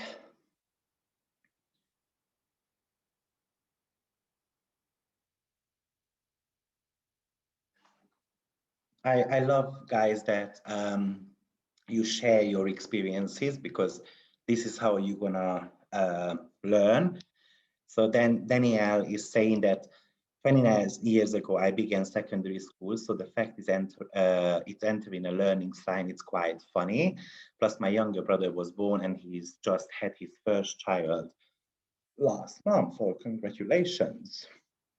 Okay, so in solar arc, do we just look at the connections between planets or midpoints, or can we also look at connections from cusp to cusp, if houses are empty? For example, it would take 30 years for a sine cusp to move to the descendant cusp. Well, it depends what house system you use. So if you use Placidus, as I said, it could be important when that planet is crossing. If there is no planet in that sign which is entering. So for instance, let's suppose now I'm going to be having, for instance, Chiron at the age of 38, it's shifting into actually fifth house matters. It just shifted into my fifth house, right? Let's suppose there is only North Node there, so I'm going to have to deal with some pain, clearly, maybe in regards to fifth house matters. So something to do with love and dating and so forth. But if there is no planet there, like my North Node, for instance, it's somewhere around 8 degrees of Leo in the sixth house. Obviously, there is no planet there. So if there is no planet there, when the North Node shifted into that sixth house, then you have to learn about the pure energy of that Leo. So it's something to do with how you're going to be shining through giving services to others. And that happened approximately around the age of 29, right? Sixth house is maybe something to do with work, or you have to change your lifestyle and so forth. It is especially if the North Node, in that case, is just purely going to be communicating with the ruler of that house. So it's going to be communicating with Sun. So we've got the 6th and the 12th house axis getting activated here, which is all about lifestyle and maybe giving up on some type of addiction. 12th house. And that's what I have to work on. North Node is all about learning, a learning curve, something you have to embrace. And North Node always has got a Jupiterian quality. So it does talk about opportunities. Okay, so if there is no planet there, it doesn't mean that that house is not significant whatsoever. On the 0 degree, it's always going to be significant. It's just not going to be communicated to other planets. And maybe there is going to be some North Node activation going on when that North Node moves on and then starts talking to another planet. So when it moves, let's say 3 degrees further, 4 degrees further, sorry, then it's going to start squaring my Saturn, which happened approximately around age 33, right? So maybe it's all about learning about Saturnian qualities. And Saturn is all about the 11th house here, something to do with 9th house matters because it's placed in the 9th, and something to do with 12th house matters also. So I'm going to have to learn about those and so forth. Okay, so empty house is just as important as a house with planets there. Great. So 29 with, okay. Now you might be wondering, and this is actually was a very good question. I think it was asked by maybe Marie, I can't remember. But it was a very good question because, you know, you might be thinking, okay, I had my son, for instance, moving into the sign of Aries, which I'm going to be having actually in 4 years' time. And then, okay, so, you know, it's an empty house. So what's going to be happening? And, you know, maybe it's not even going to make an aspect whatsoever to anyone, if that's possible. So what, all the 30 years is going to be all about second house matters and, you know, financials and self-worth and all those type of things, and not necessarily. And this is where something called the term and the bound, term or bound, are going to be coming into the picture. So the term and the bound, basically, if you don't know how to do that, then go back onto your chart selection, and then you want to scroll down and you want to be clicking on the Egyptian terms there, right there. And then you will get a little bit of a different layout here. You're going to be able to see that each sign are going to be having little planets indication there, right? So basically, a sign is 30 degree, and that 30 degree is divided into 5 little segments. 5 little segments, but these are unequal breakdown of the sign. I'm not going to go into how it is done because it's very serious mathematical calculations. This comes from actually when this Pythagoras type of thing was accumulated or done, basically, which was a good 2000 years ago. So anyway, it's not important how it is calculated, but each sign is basically broken into 5 little segments, and each segment is ruled by a different planet. You can also see that by, let's say, looking at the sign of Aries, you will be able to see that the first 6 degrees, 0 to 6, is ruled by a Jupiterian territory. Between 6 and 14, that's going to be a Venus territory. Then 14 to 21 is Mercury. Then 21, 26 is Mars. And between 26 and 30, it's going to be Saturn.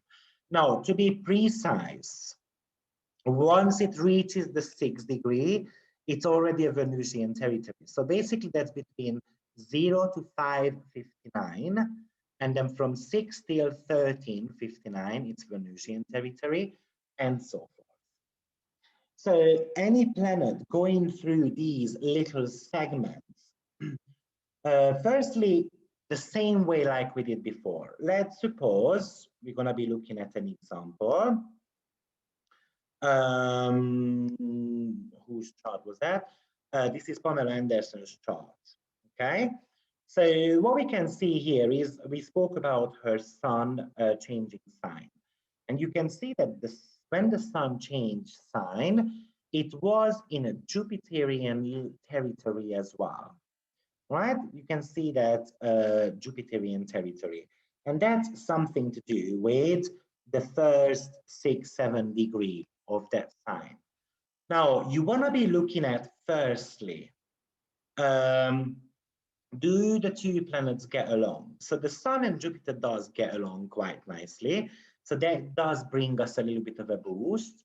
And also you want to be looking at, okay, what does the Jupiter territory rule? And it rules the 7th house. So when the Sun entered that new segment, she could have had relationship experiences as well, because that Jupiter is the ruler of the 7th house, right? Not necessarily just on a romantic level, but it could have been something to do with just how I relate to others, publicity. She could have had some legal matters as well. So the Sun has brought a spotlight onto little Jupiterian territories, 7th house matters and 10th house matters, which is all about career. And then after, once that Sun moves on, when it gets onto, let's say, 8 degree, that's going to be a Venusian territory. So she might be experiencing 5th house related topics, and she might be experiencing 12th house related topics as well. So the spotlight is going on to that territory. Now, the term and bound, especially important because let's suppose that you've got Saturn in Leo, which is classified as detriment.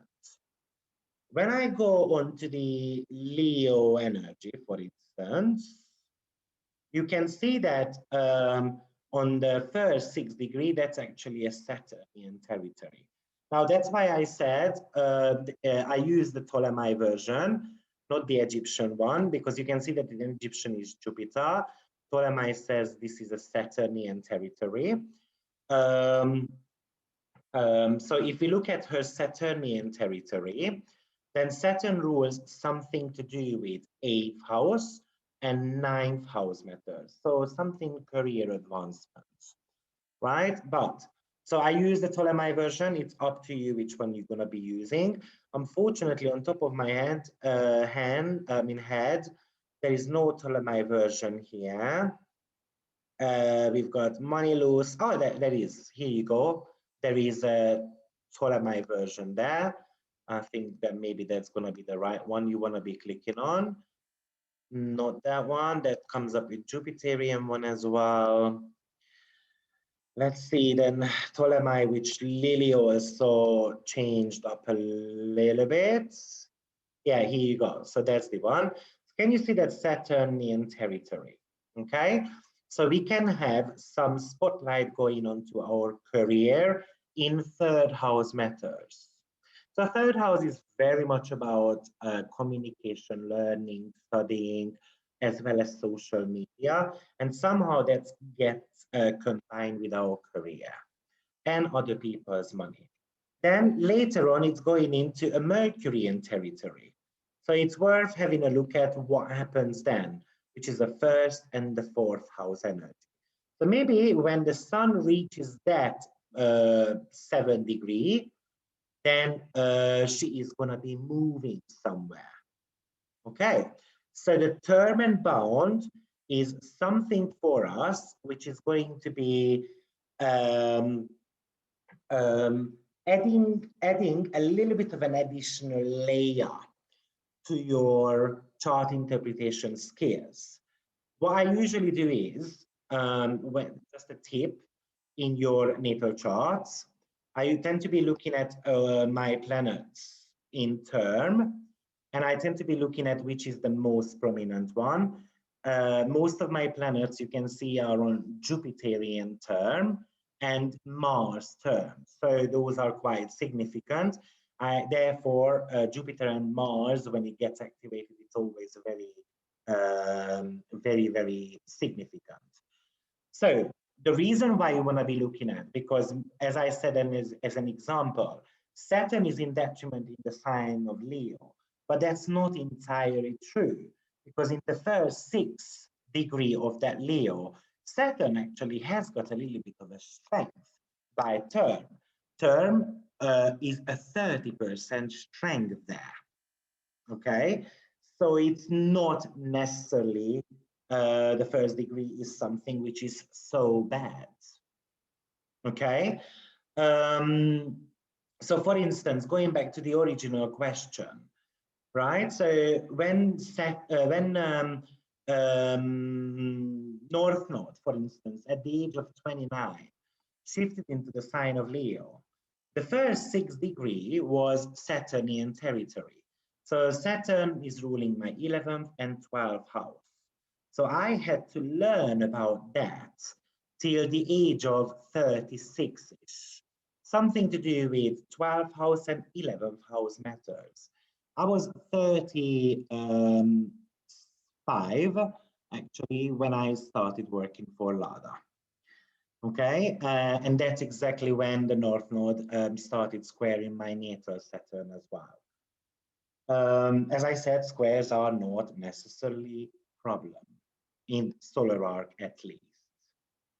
Okay, does that make sense, everyone? Liv, please drop me an email with the email addresses. Unfortunately, I'm unable to take information now.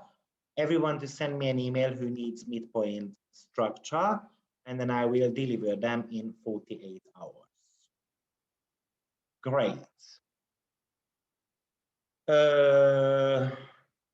Oh, thank you very much, Eva. Very good. Great. Okay, so just another example here. For instance, let's suppose that when my moon shifted sign and it went into the sign of Capricorn.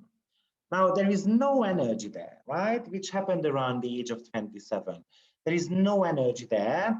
Straight away, there is going to be north node, so I have to let go of something, maybe a romance, because it rules the 5th house. Let's just have a look at what's the turn position there in Capricorn on 0 degrees. So we go on the essential dignity table, and you can see that it's going to be a Venusian territory, right? So we can look at what is Venus ruling. Venus in my chart rules the 8th house, which is the house of infidelity. So that's the time when I said I had a breakup in relationship because the person cheated on me. And that shows, I think, quite nicely with that little Venusian territory. Great. Yes, recordings and slides will be sent out in 48 hours, I mean in 24 hours. Yes, you will have access to slides, recordings. Yes. Thank you very much, Murray.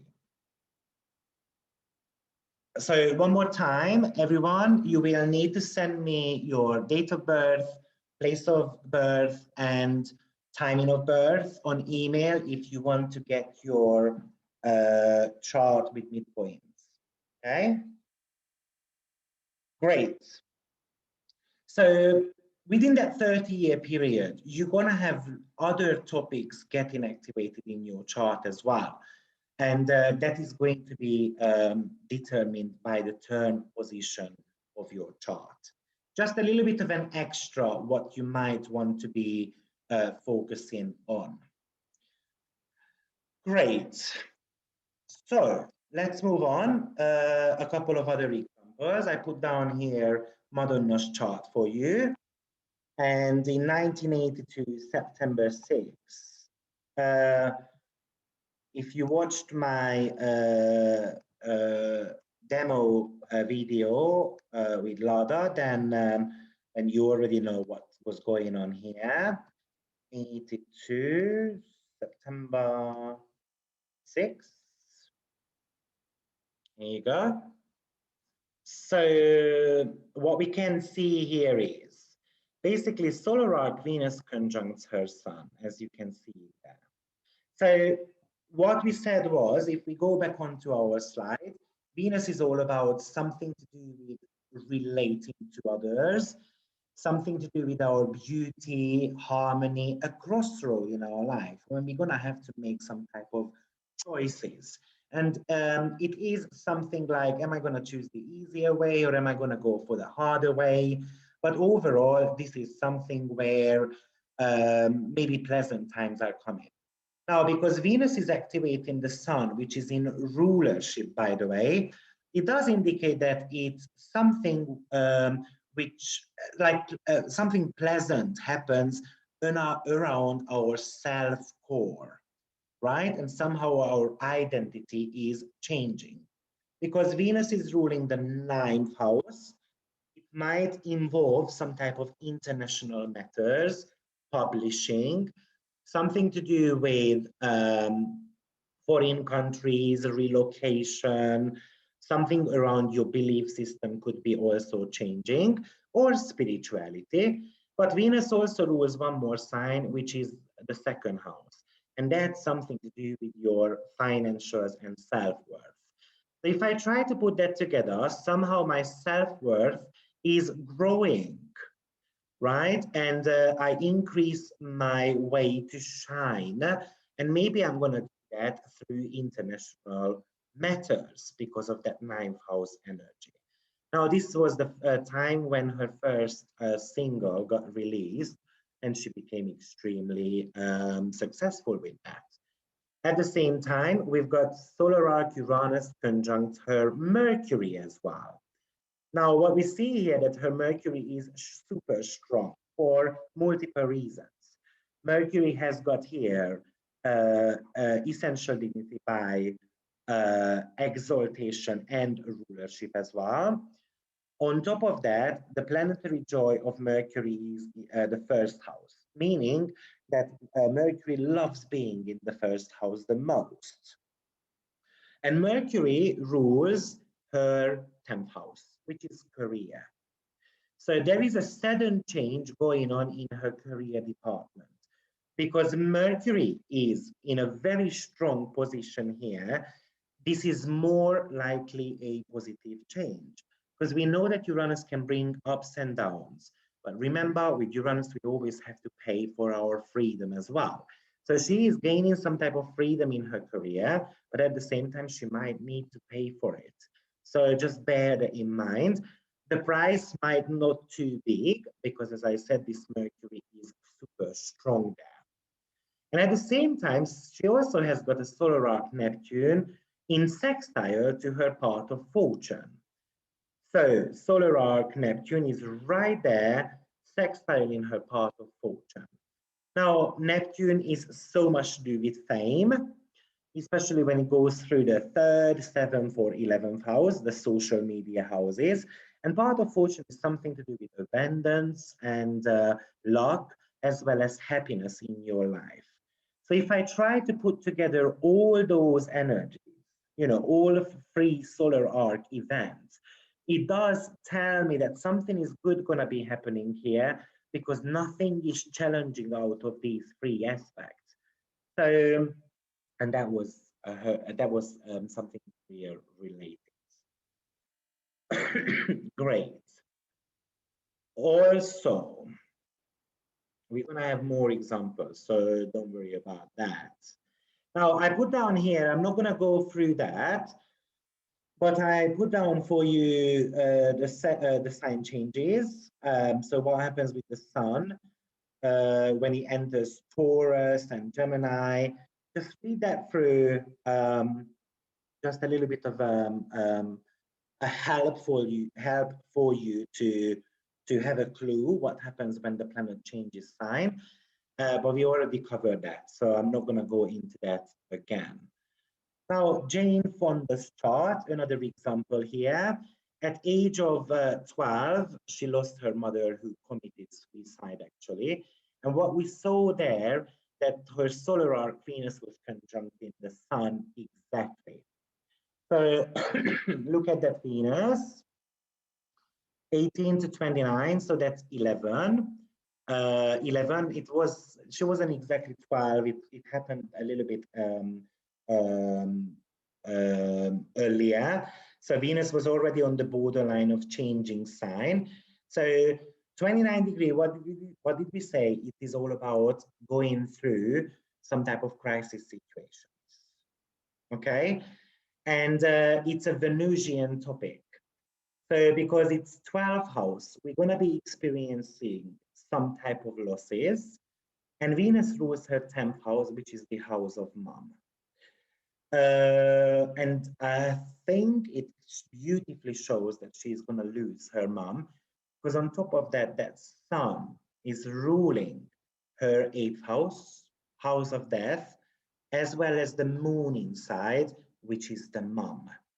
So putting that all together, I think it does show. And then after that, Venus goes into the sign of Capricorn at the age of 12. And Venus is a little bit bittersweet. I mean, it's a little bit bitter in the sign of Capricorn. It depends whether it's a night chart or a day chart. In day charts, actually, Saturn does have a little bit of a strength. And in night charts, unfortunately, sorry, the other way around. In night charts, Venus does have a little bit of a strength.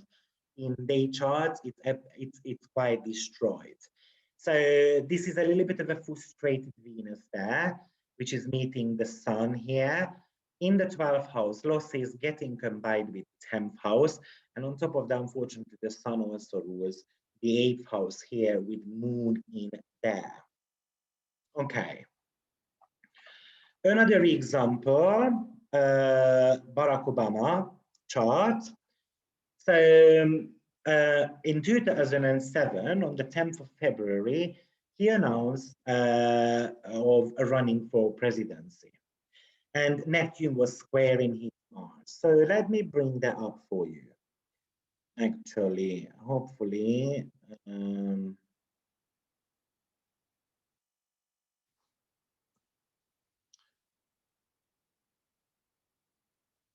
okay, and I'm gonna bring it up here because probably it's easier for you to see than having two circles. Didn't save it here, unfortunately. 1924.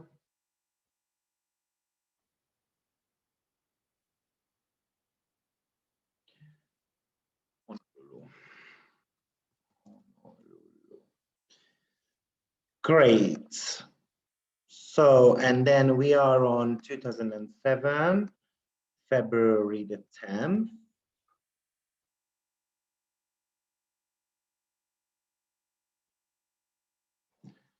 Great. So what do we see here? So once again, what we said was that her Neptune was squaring Mars. Now this happened by transit. And this is how I'm gonna show you how to combine the two.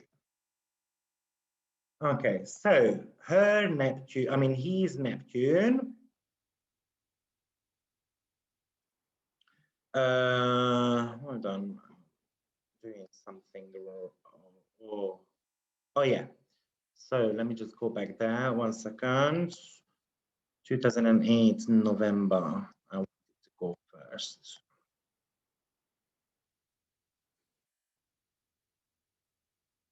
November 4th. Actually, the other one is not that important for us just yet. I'm going to introduce that in a different way.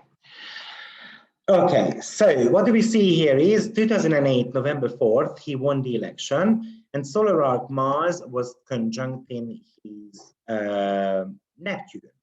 So let's just have a look at what this could indicate for us. Okay, so as you can see, Mars, which is responsible for his career, right, is conjuncting Neptune. Now, Neptune, as I said previously, it's something to do with fame. So this could give us the opportunity to become famous somehow in regards to our career, right? Also, Mars here ruling the sign of Aries, where you can see part of fortune. So this is something which is also showing us the possibility of some luck coming into our life, right? And that could be in third house ways. So third house is all about communication, social media, basically connecting with people. And that's going to be happening in a Neptunian way. So Neptune is fame, it rules celebrities, but also it talks about idealism as well at the same time. Now, the reason why I found that very interesting, and then I put that down for you as well, that when he was announcing for running for presidency, Neptune was also squaring his Mars. And then when the same happened by solar arc, Mars was actually conjunct in Neptune. Somehow, you know, that energy got reactivated. So what I want you to think about is when you have got, for instance, a transit happening and it does not bring you anything, have a look at, let's suppose, I give you an example. Let's suppose that you have got Neptune, for instance, conjunct in your Venus, okay? So Neptune conjunct in your Venus. And it does, what would you reckon with Neptune conjunct in Venus? who we're gonna fall in love, right? We're gonna over idealize love, and you know, someone significant might be coming into our life. Yes, it's gonna be a little bit of a fairy tale story, but maybe nothing happens to you. But what could happen is that maybe a solar arc planet, just within a couple of years' time or 6 months' time, it's going to come around and activate the same point. Now, that could be like something which started, for instance, 2 years ago when Neptune hit the by transit your Venus, and 2 years later another planet activates that degree, so that Neptunian Venusian topic comes out again. But let's say it comes with a Saturn solar arc, right? And Saturn is going to be all about poking that balloon, what you kind of created with that Neptune. So an example, with Neptune and Venus, you get together with someone. This is the perfect man. I've never ever met someone beautiful before. 2 years later, the same degree gets activated by Saturn, by solar arc, and Saturn says, wake up. Saturn is poking that balloon, bursting that balloon, that illusion or delusion which you created around relationship topics. So it's going to become a wake-up call. Maybe if it's Mars coming around and doing the same, well, Mars is actually going to be probably kicking your butt or kicking your belly, you know, to do something. Or maybe it's going to be a Jupiter coming around and you fell in love with someone 2 years before, and the Jupiter decides, okay, now we need to get married, and it's going to bring you marriage. So you want to look at that. And this works exactly the same way, the other way around as well. So you've got a solar arc happening. For instance, a very good example I give you. Let's imagine that your moon is at the age of 27, it's going to go into the 11th house in the sign of Capricorn. Now, 27 years down the line, obviously, some type of transits are going to be happening. You want to be seeing if there is a transiting planet comes around and maybe conjuncting that energy, what's happening. So, okay, so I'm going to show you this in an example. It's easier to explain. So let's suppose I am in 2008, November, okay? Now, Saturn is, as you can see, it's on 0 degree of Aquarius, Sagittarius. So I am learning about responsibility in regards to career, and I learn a lot about all these energies, so Moon, Jupiter, Uranus, Neptune, Sagittarius, and so forth. Great. Usually the events take place when the transiting planets come around and triggers that spot. So basically, imagine that the transiting planet is coming around and conjuncting that Saturn, or squaring that Saturn, or opposing that Saturn. And when that exactly happens, plus minus within 5 degrees, usually that's the period of time when an event is going to take place.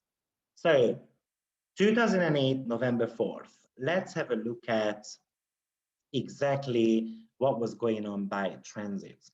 This is a little bit advanced, okay? So if it's too much, then forget about it. So what can we see?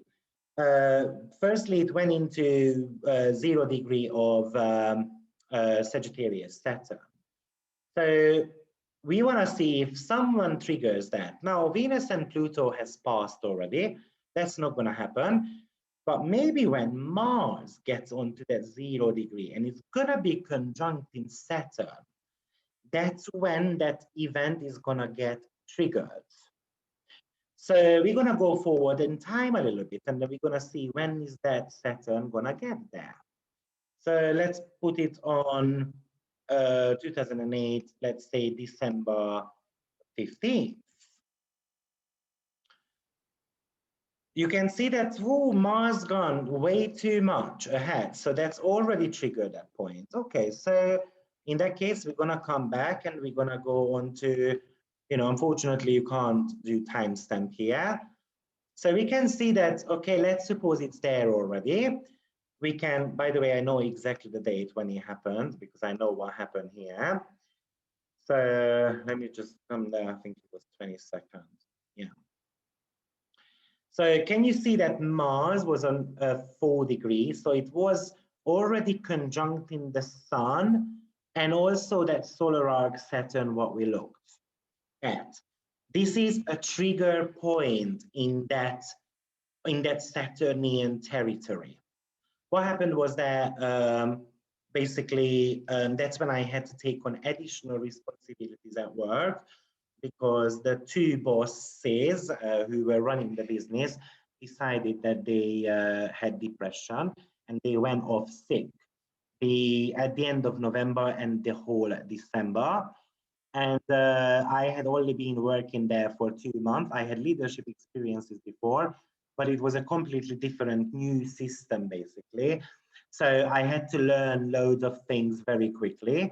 And especially about HR matters, which is very Sagittarius topic. And it was a very much of a challenge for me.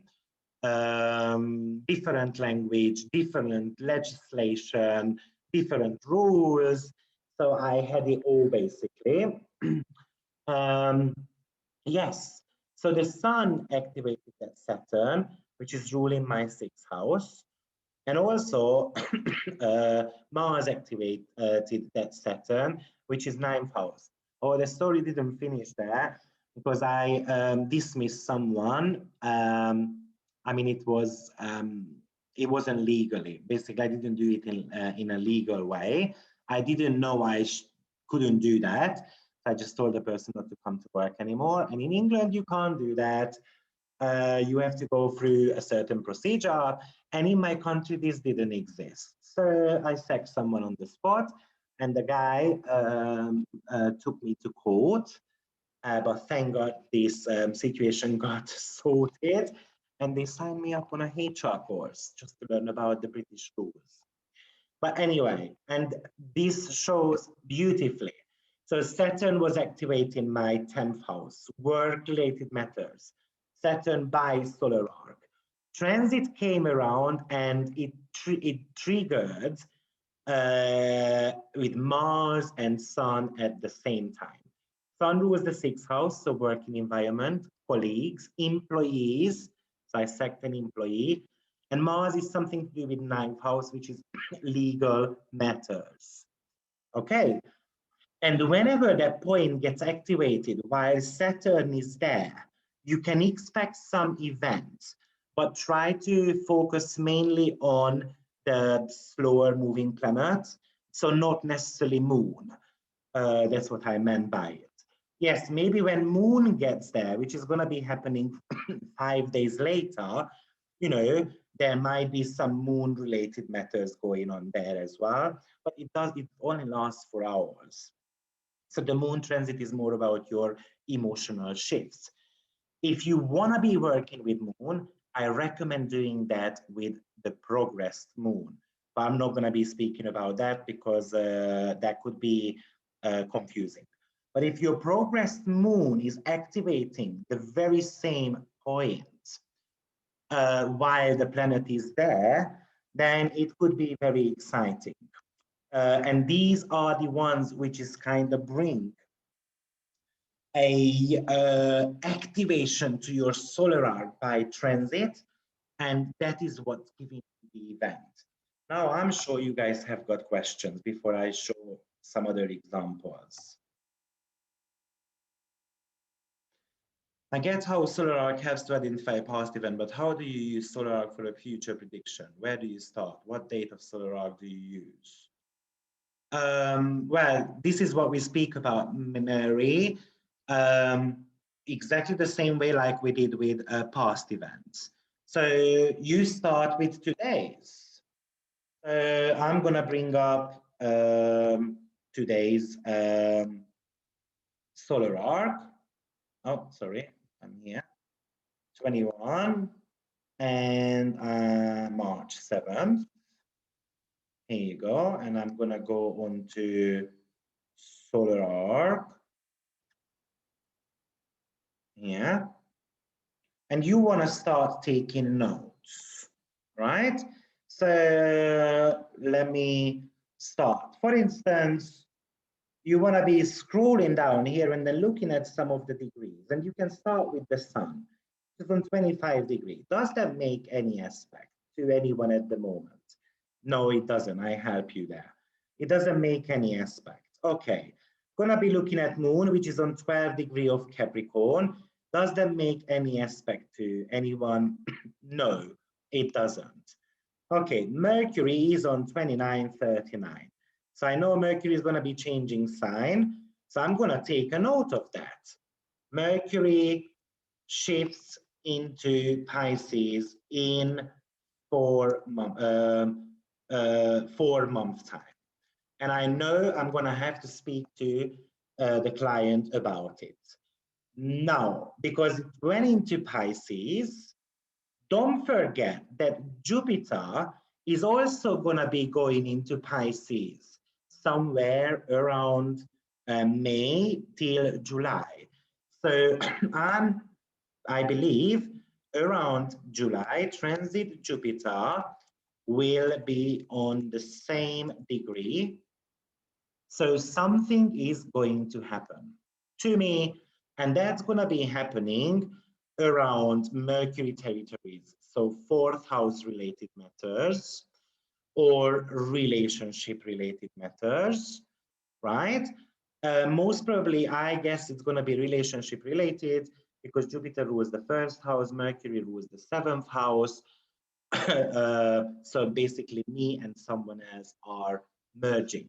And that's going to be happening sometime between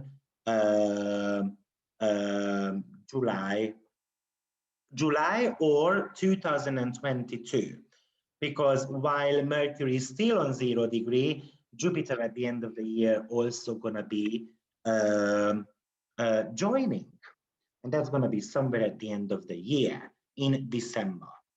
Okay, so that's how you're going to start preparing it, combining the two things. And then I can go further and then I can look at if my Venus does anything. Yes, Venus is doing something in my chart because it's trining bang on my midheaven. So I can make a note of that. Solar arc, Venus, trine midheaven. Okay, and again, I might be thinking about when does that point get activated by anyone? Who is going to reach up that point by conjunctions, squares, or oppositions, especially, right? So maybe, you know, Pluto is nothing there. In Aquarius, for instance, I am going to be having a Jupiter and Saturn sextile to that Venus. So you're going to have your transits chart up as well, and you have to know your transits quite well if you want to be having, you know, a combining them too. We can pull up the transits charts, and then we're going to look at when does that happen. So you go on transits, and you want to see when is that getting triggered there. Brilliant. So we can see that Jupiter is on 1758. So it is bang on sextiling as we speak now. So Jupiter, sextile, solar arc Venus, which is trining natal midheaven. And it happened just as we speak, today, yesterday, in the last few days. Now, this is the day I moved to Bulgaria yesterday. Now, I hope that makes sense. Jupiter in the Jupiter rules the first house, which is in your environment, but Jupiter is all about travel as well. Now, the next one, which is going to be happening when Saturn reaches my 17 degree, and that's going to be happening the entire year, because Saturn is going to go retrograde 3 times. So transit Saturn, sextile solar arc Venus. So I'm going to have to look into what does that Saturn talk about. The Saturn talks about 11th house and 12th house matters. So how am I going to bring that together? Something to do with career and financial opportunities. Is it bad or is it good? You're going to have to make that distinction yourself. So, you know, we can go further and then you can look at, sorry, we are in transit now, but we're going to be going back to solar arc. And this is how you're going to be predicting almost events to the day. Okay, so moving on, Mars is on 23 degree, it doesn't do anything at the moment. Jupiter is on 15 Capricorn. So I'm going to take a note of that because I know it bang on sextiles my Mars. So I'm going to take a note of that.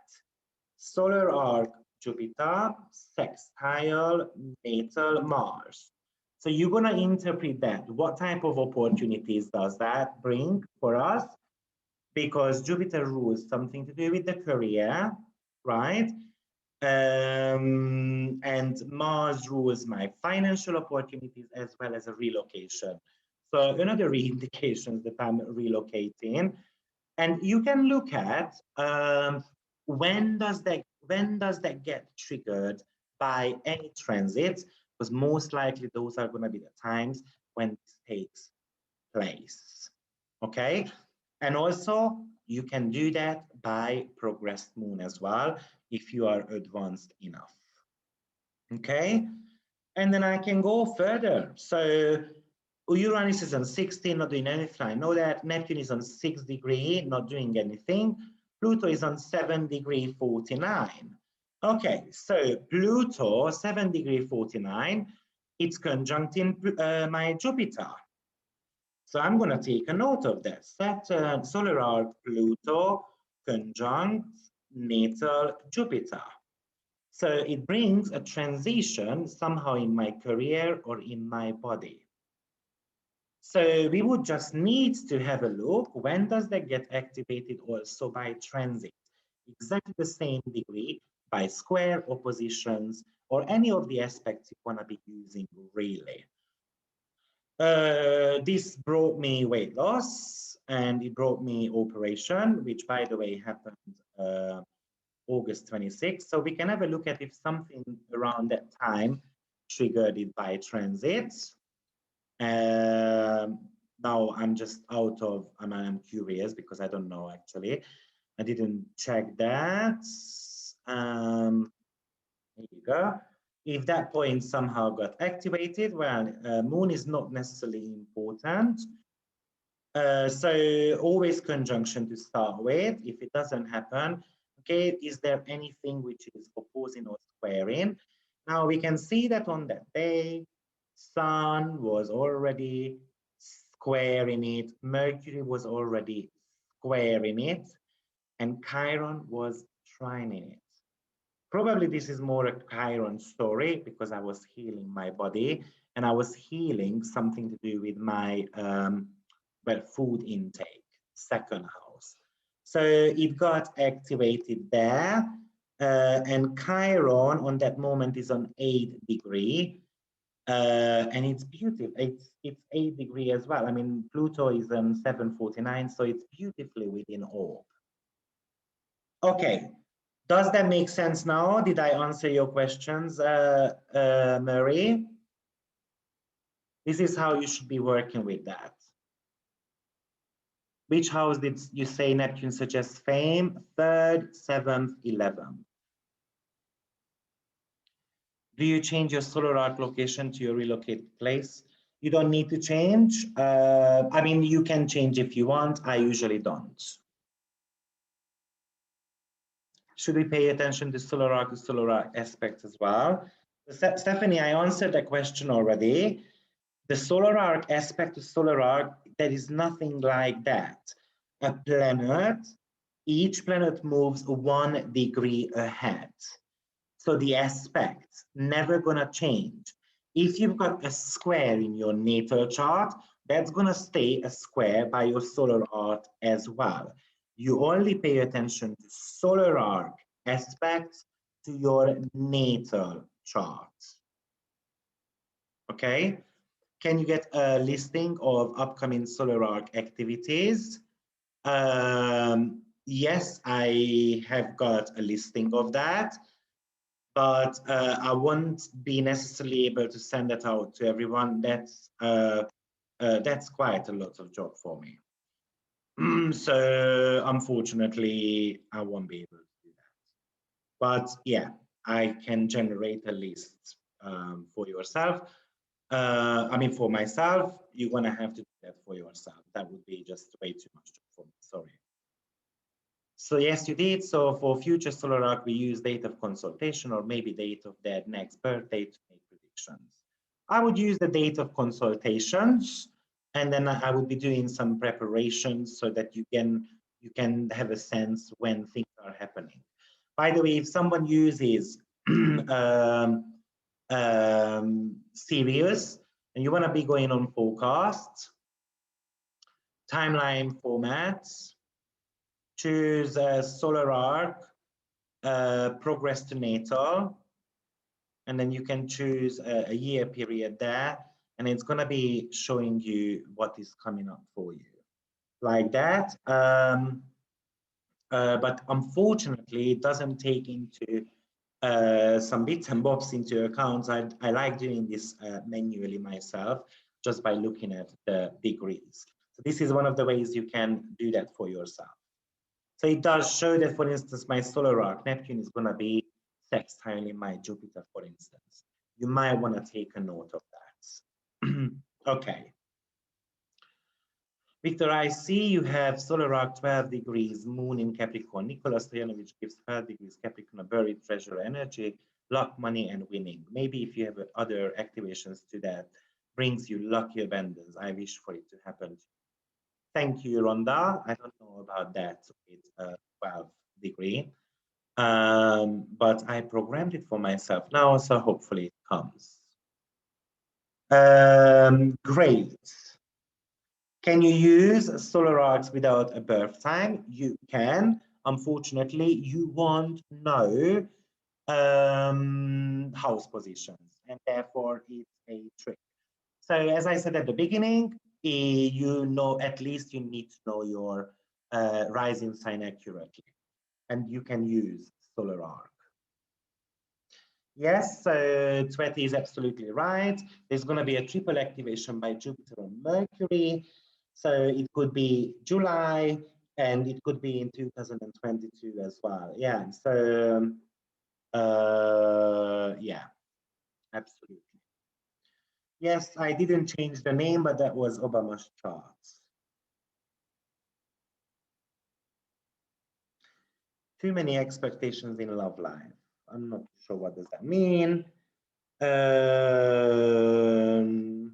I don't mind sharing things. I think I like using my own chart because that's how, you know, I can give you feedback about it. And I know what was going on in the background as well. You know, we can Google things and, you know, you only get a little bit of a surface of it, but we don't see what is going on behind the scenes. So that's why I like using my own charts or people's chart I know really well. And I know what was going on behind the scene as well. Okay. A couple of other examples. Oh yeah, too much expectations about love with Neptune conjunction to Venus. Oh yeah, My Venus in Pisces have got those expectations anyway. Great. So let's just have a look at, maybe we're going to be looking at Diana Ross chart as the last one, because I feel like hers is a very interesting one. So let me bring up her natal chart. Again, that's going to be her chart. I'm just not going to, oh, sorry, that's fine. I'm just not going to be changing the date. Yeah. I mean, not the date, sorry, but the name. We should be okay without the name as well, I guess. So 26 March 26 March 1944. 2346. And Detroit, Michigan. Great. Detroit, Michigan. So I brought you 24th of April 1999 as a solar arc example. 24th of April 1999. And we're going to be bringing up solar arc, and then we're going to take some notes. So what can we see here with her? Oh, sorry, that's not what I wanted. Oh yeah, this, okay, so here. So solar arc Venus square her natal Pluto. So that's the first one which we're going to be looking at. So solar arc Venus is squaring her natal Pluto. Venus rules the relationship department in her chart. So her relationship is going through a transformation. This is how we're going to easily interpret that. Okay? Whether it's a positive transformation or a negative one, Venus in rulership, so it would be indication of a positive one, mainly. But we're going to be looking at if it's supported or not so much supported.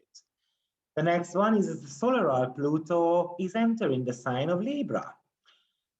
Where are we? Right there. So Pluto is entering Libra in the 12th house. Now things are starting to change, because again, that does talk about the transformation of a relationship, which we have to experience through losses, 12th house, right?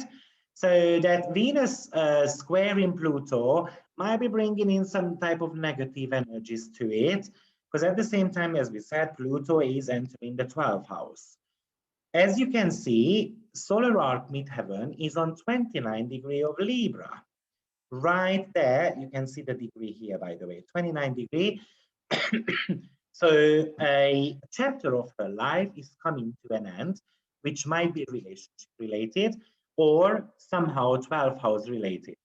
So something to do, a nightmare is ending, or a social status is ending, because it's midheaven, which is somehow connected to relationship departments.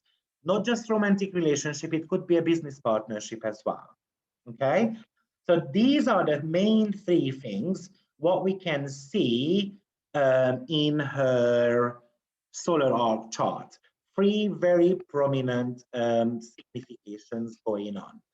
Now, I recommend looking at if any of these points are getting transited by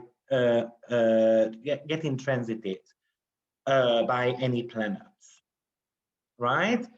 So can you see that the Saturn, Venus was there, right? If you remember, because Venus was on 6 degrees. Saturn is bang on 6 degrees as well.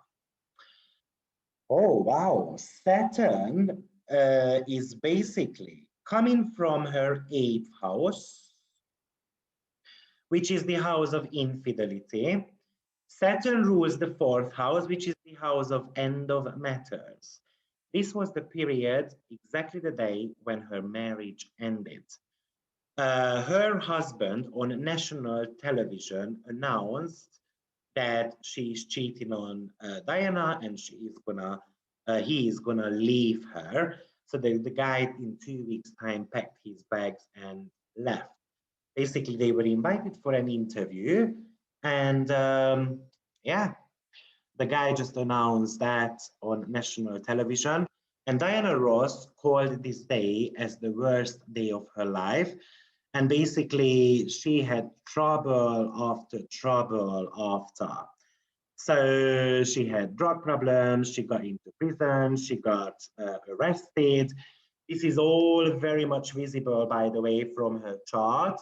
I'm not going to go into that, but play around with it because there is a loads of things to kind of get out of this chart. She had even, yeah, so unfortunately. Great. Guys, we got to the end of it, really. So do you get a question? How did you get to 8th house in Diana Ross chart with the transit? Because Saturn is conjuncting Venus, the solar arc Venus, and Saturn comes from the 8th house. With transits, you always have to look at where the planet comes from natally, because that's the energy what it has to learn about. Okay? Great. So, guys, do you have any questions at all?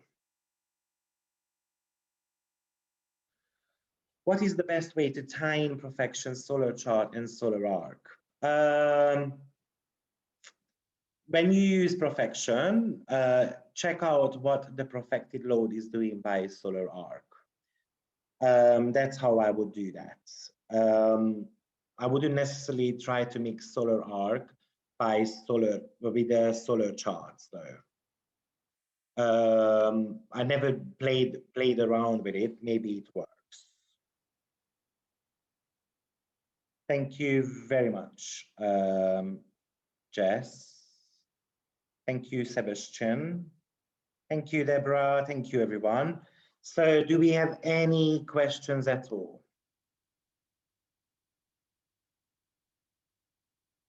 No.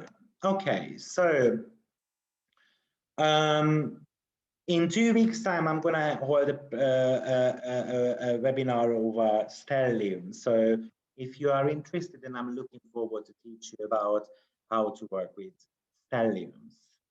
We're going to be looking at especially transits to stelliums. So thank you very much, everyone. And I hope you kind of learned a lot about how to use solar arc. What I recommend doing is maybe don't use the term bounds at the moment.